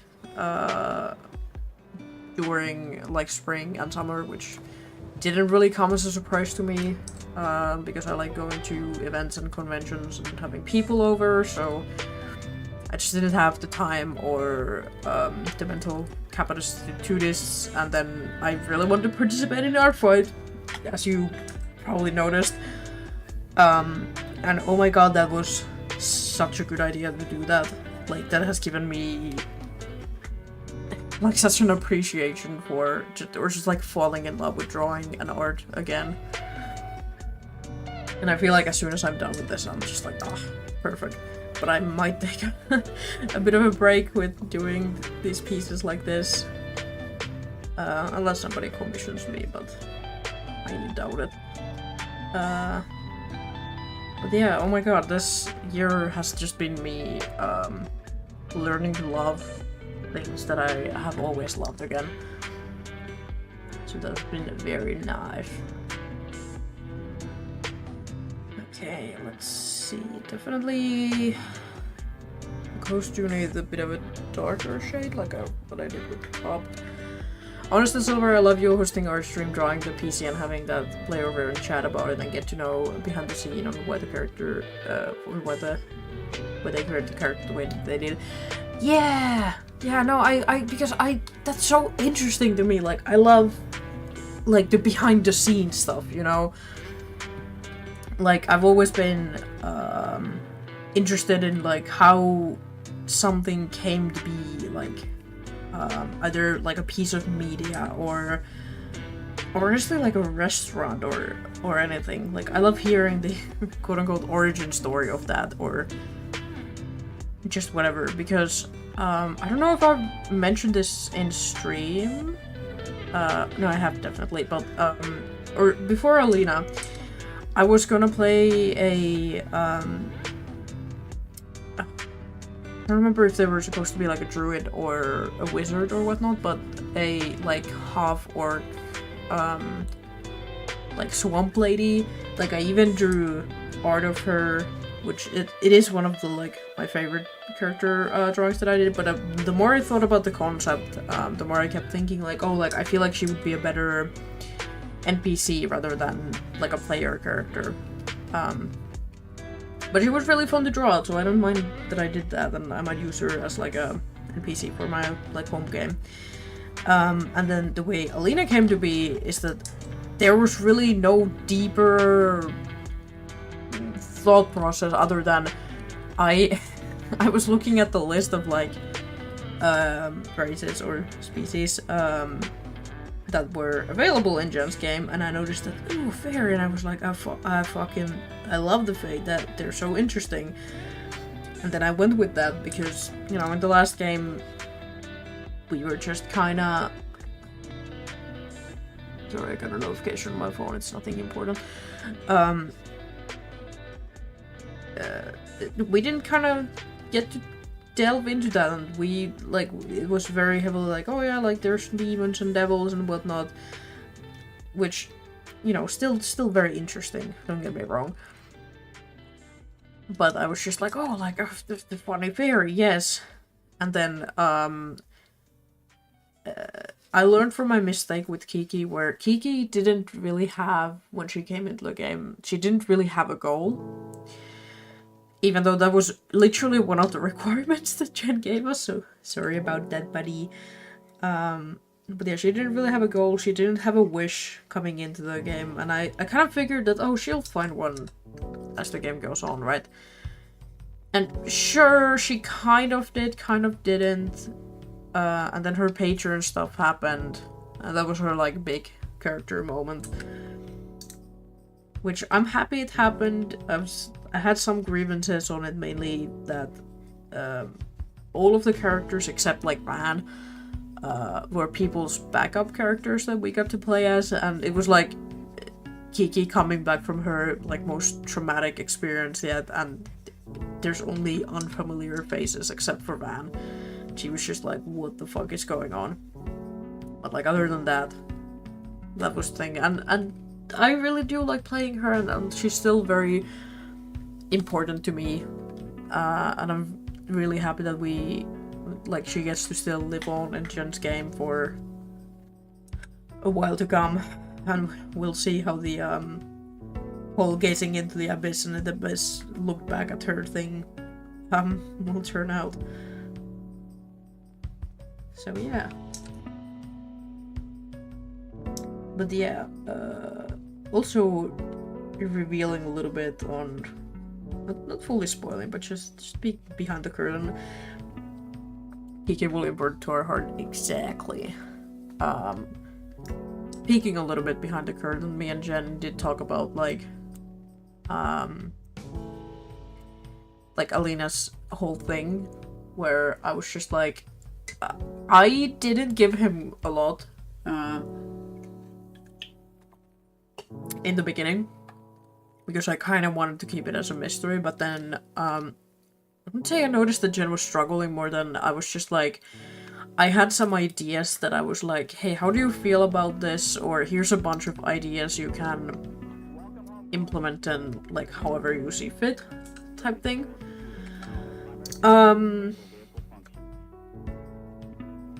And I don't know when we will get a resolution to Alina's things, but let me promise you, we will break a lot of hearts, including my own. And I'm very excited to see that happen. I'm very excited to see how everything will play out. Thank you for having her save my cleric with the GP. Yeah, I was a little bit sad that, like, oh, Kurai's not, because I think Kurai appeared, like, way before we got to meet Kiki and Persephone in the other game, so I was like, oh, okay, so Kurai's in Gevaria, which it doesn't technically end the thing of, like, they couldn't be with Kiki and Persephone, but at the same time I understand. There's a little bit like, oh, Kurai left, oh man, that sucks, that's sad. But at the same time I do understand not wanting to stay with, like, 200 kids at all the time. Yeah, don't we all, Toby? Don't we all?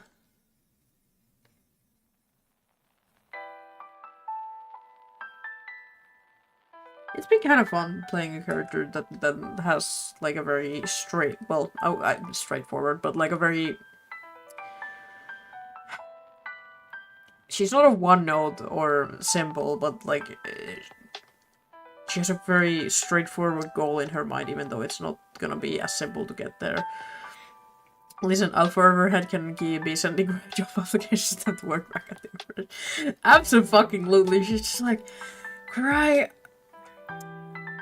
You know, we keep hiding these up and coming clerics, but they're just the kids break them, Kurai. I need you to come back. Well, Kurai is legit fighting for their damn life going there. Well, yeah. Yeah.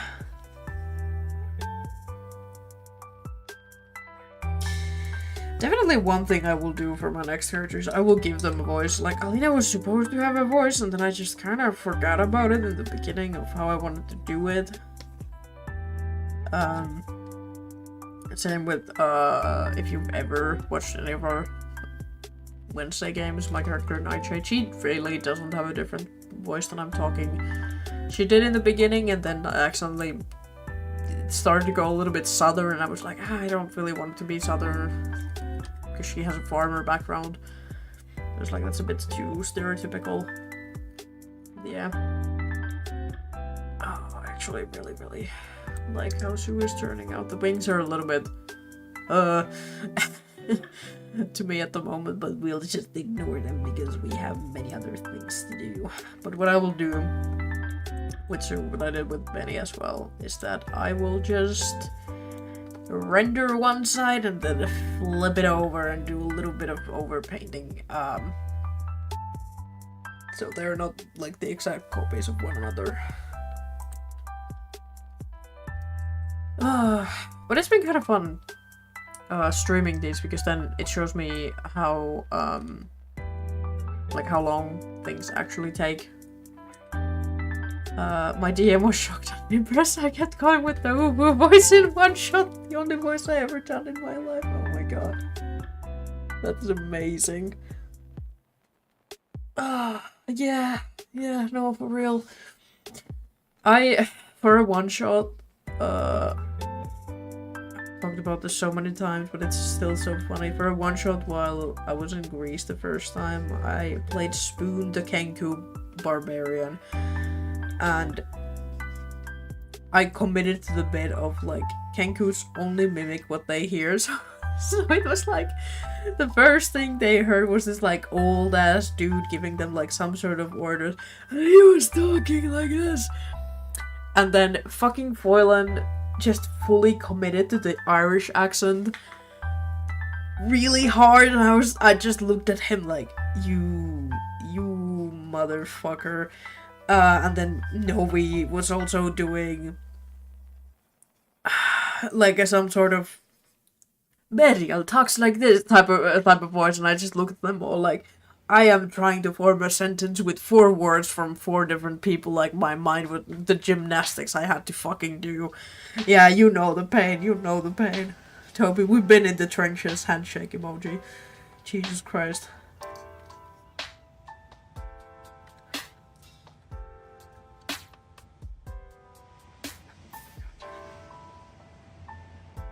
Okay, for the art side of this, I kind of like how for every character, I did a very, not very, but like I did a different approach on how I rendered them. For Sue, I've been really just sticking to the round brush, sometimes blurring it a little bit with, if it's in the face or the hair, the painter, no, the normal blur.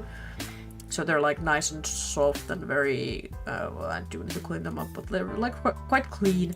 And then for the clothes, I've used the painterly blend, so it gives a little bit of texture, but like not as much texture as I did with Kage, who I actually used a very textured brush. Because like, while I think Kage does keep his armor clean, you know, because it is metal and he's constantly covered in blood, it would have this like a bit, not like a grimy, but just like a textured feel to it, you know, like when, not necessarily a rust, but when like metal does get that like texture on the surface. My thing is, my Kenku had heard so many words he can now form a sentence with different vocals. Oh, that's kind of cool.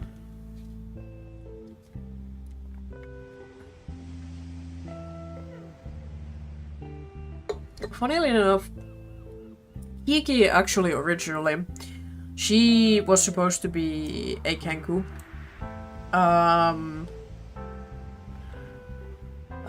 There was another player in the group who was supposed to join, but then he didn't, and we were supposed to do these like sibling characters where they were kind of weird and off-putting, and my character, like the OG Kiki, should have been like this like sniper type character, and then the other one like collected their corpses, and I don't remember if they were supposed to be like bounty hunters or something like that. Yeah, hold on, let me I should read your messages. That was my thing when drawing Hertz. His outfit would always be worn and tether, but his weapons always spot clean. If I forgot to draw Hertz with a worn out and tether outfit, I just headcanon Kurai fix it up. Yeah, Kiki was gonna be a Kenku. Yeah, no, like originally she was supposed to be a Kenku, and then I brought it up to Jen, and then hold on, my fucking ear. And then I brought it up to Jen, and Jen was like, no, like you have to commit then to the bit of like only mimicking things, and I was like, ooh, I don't know if I want to do that. And then it changed to that she was gonna be an Aarakocra, like an barn owl Aarakocra. Like I even have a drawing of that, and I think I posted it to Twitter like some years back.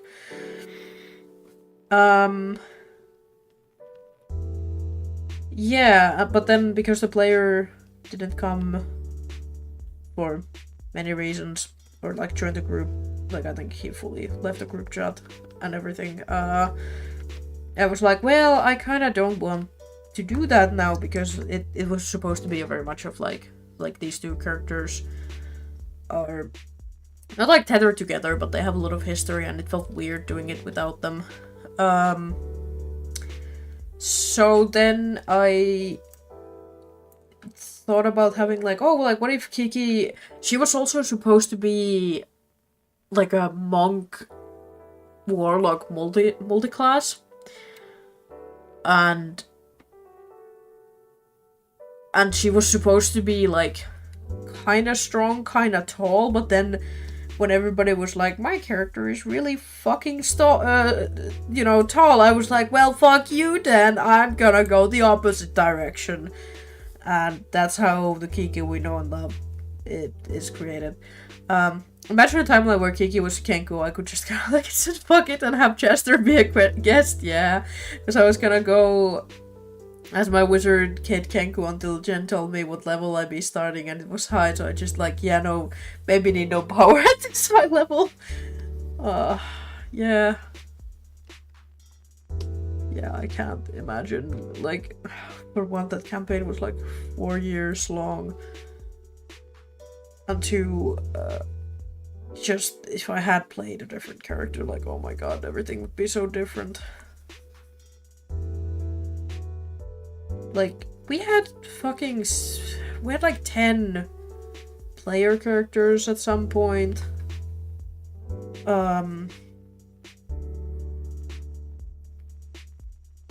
And we had a lot of people like come and go. We eventually got Jason. So yeah. But oh my god, do I love D&D. Oh my god, do I love Jen's games. I love them.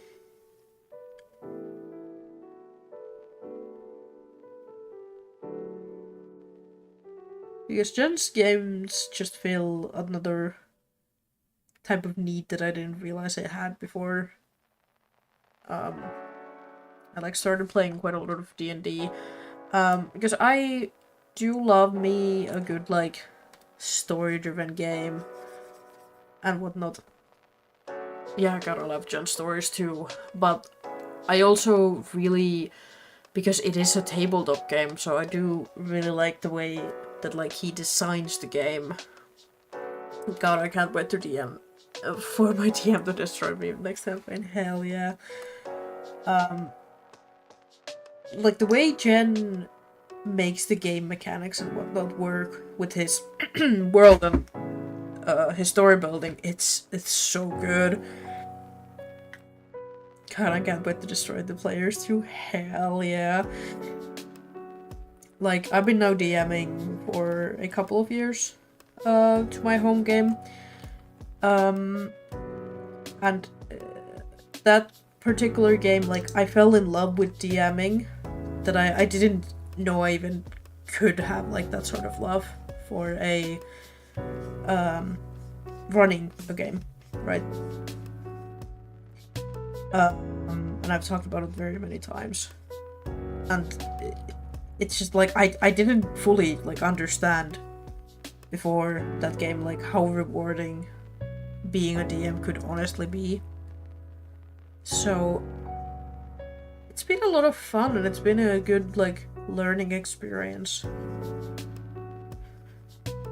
Oh my god.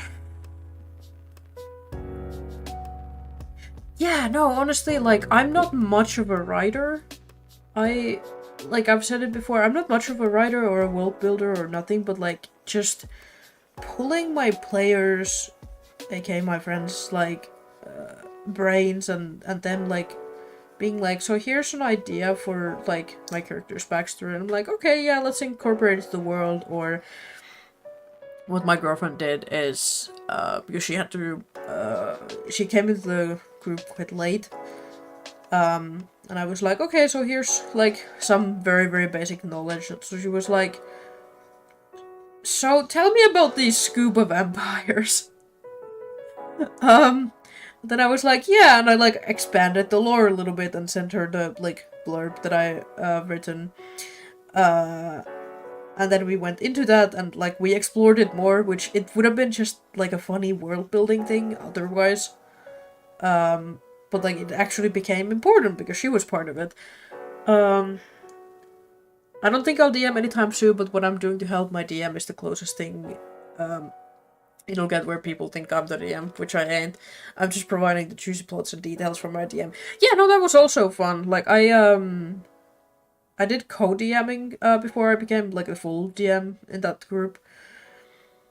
And co-DMing was fun too, because I'm not, like, super good at writing world building and whatnot, or, like, I've had a couple of, like, aha moments where I'm like, oh my god, everything is starting to, like, connect with, like, everything I've written, and it's such a cool moment when that happens.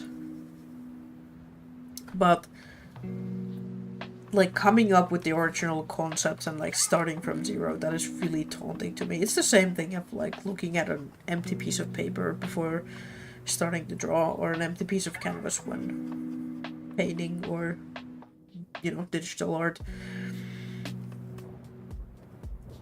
But yeah, and, like, hearing my players being like, that was so fucking cool, like, oh my god, you were hinting at this thing for so long, and I'd be like, yeah, isn't it neat? It's so good. But yeah, like, I like also just hanging out with my friends. Like, that's why I also really, really like board games, because it's something to do. And it can be very chill or very intense.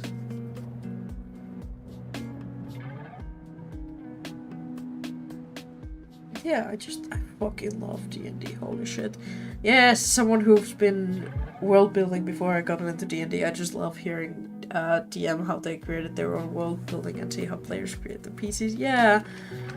Like, I love when players use oh, fuck. Like, things I've written, or they come up with their own things, and I'm like, oh, okay, cool, now I get to implement something that I didn't even think about beforehand. Like, that's cool. Or, like, we think about how we can implement something beforehand. I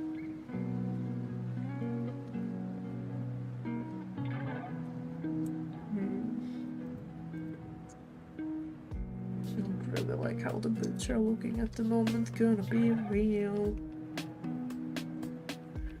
But yeah, like, this year, honestly, I've just been learning of, like, I just love doing anything creative. I love drawing. I like arts and crafts. Like, I do cosplays.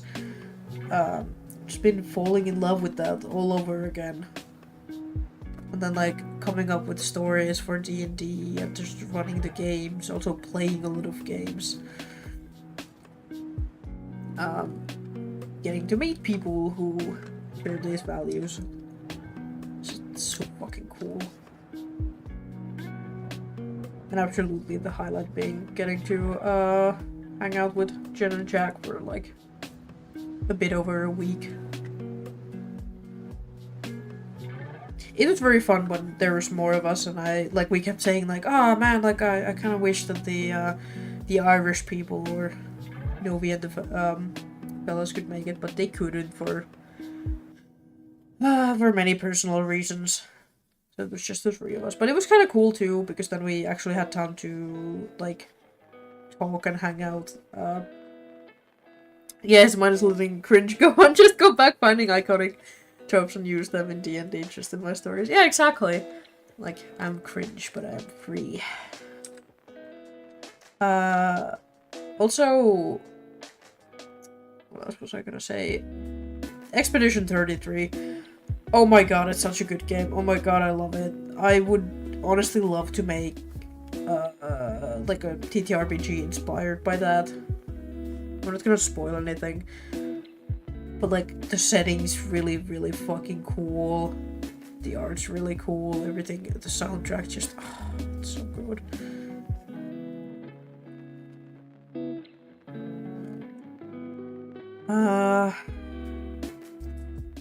Okay, it's actually starting to come together. Let's go.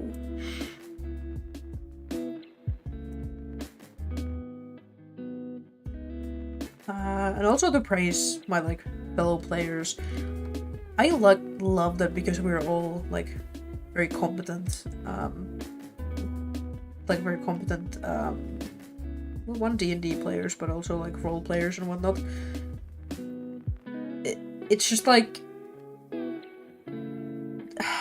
how do I put this? I'm not the most vocal person, definitely not in our group, but just like overall, but I am very much the type of person like, I want to push all the buttons, I want to do this, I want to do that. But also just like listening and watching other people do stuff. I fucking love that. And hold on. There we go. I remember seeing a video where the person was like dissecting the different like role-playing styles in like critical roles like casting has, and the person noted that like Travis is like the quote-unquote perfect player because not only does he listen to like other people's turns and like actively encourages them and is a part of it, even though but like he gives space when it's needed. And I was like, oh, like I want to be that. I want to be a good player. Like I want to be active. I want to listen. I want to roleplay with others, but I want to give them the space when they need it. So yeah, my group loves that I've created Burning Royal X Nitro in the next campaign. Hell yeah. I've also had, like speaking of next campaign, I've had a couple of ideas, because I know Jen will have another campaign. Travis encouraged Ashley during Seer 2 was the best. I know, it was so good, and like he was celebrating with her, just like every small little victory and like helping out with the barbarian stuff. So cute. Despite Ashley not being around very much during the session, I love interaction with Travis encouraging Ashley every time she rages. Yeah. And just like being her like #1 fucking hype man. That was so good. Yeah, that was, oh my god. I love campaign 2 so much. It's so near and dear to my heart. Actually really good. Hell yeah. What did I want to say? My brain is melting a little bit. Oh fuck, I already went over the time I was supposed to. Anyways. But yeah, I want to be a good player too, not just like, of course I want to be a better DM. Like the way I run games is like I look up to Jen and like Matthew Mercer and people like that. but I also want to be a good player for my fellow players. And sometimes it's hard. We need a Travis in our group. Hell yeah. Like sometimes it is a little bit hard because there's a bit of not necessarily like a language barrier, but more like it's sometimes hard for me to pick up on some subtleties that people are putting out, especially during like intense roleplay or especially if it's like a political scene, because the language is just a bit odd for me. Like I even struggle with my own language in Finnish. So it's especially when I was playing like Kiki, who she's supposed to know these things, she's supposed to understand this, and I was just sitting there like, I don't know what's a good reaction to this. I'm not sure what an actually smart person would do in this situation, because I genuinely am not sure. And also because I am still one of the more younger people in our group, so there's like always that. But it's fine. I am so very happy that I found this group, because I fucking love those motherfuckers, and I refuse to let go of them, ever. I so wish I get to play D&D when I'm like old and wrinkly and in a group home. So yeah. I normally would ask my DM a lot of questions as someone who played a very smart character, including behind the scenes. Yeah, I did, and Jen was very helpful in a lot of cases. Sometimes I'm just having a hard time implementing the, like,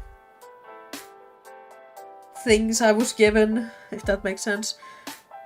Silver handshake, Toby being the youngest in our GN group. Yeah. I don't know if Aries is younger or older than me. I'm not actually entirely sure, but I know I'm, like, even if she is younger than me, it would still, you know, put me the second youngest of the group. So, you know. Like, it's not intimidating anymore, but yeah. Oh my god, look at that. It's Superbia. It's her. But I think that's a good point to leave it, because I'm kind of happy with all of the shading. I still need to add, like, the bracers need it, the belt needs it, the dragon needs it, the wings, of course, but I want to go in more, make it a bit better. Let's see how she looks with everybody. The gang is all here, yippee! Oh, she looks so good. And honestly, she doesn't need like a lot of detail in her clothes. Just a little bit more what I have going on with Benny too. Just not necessarily detail, but like refining, you know. Don't flip that, you. Oh my god. Oh, they look so good.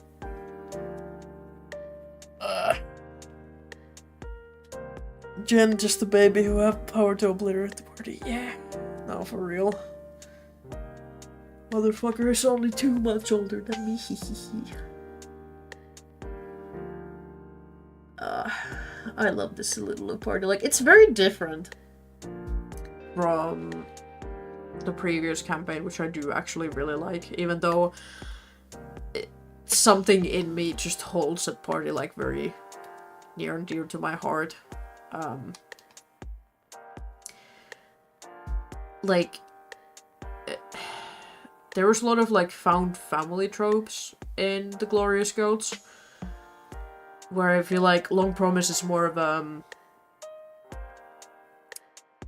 bunch of traumatized adults who are having to make very tough decisions, so they decided it's better to do them together rather than alone type deal.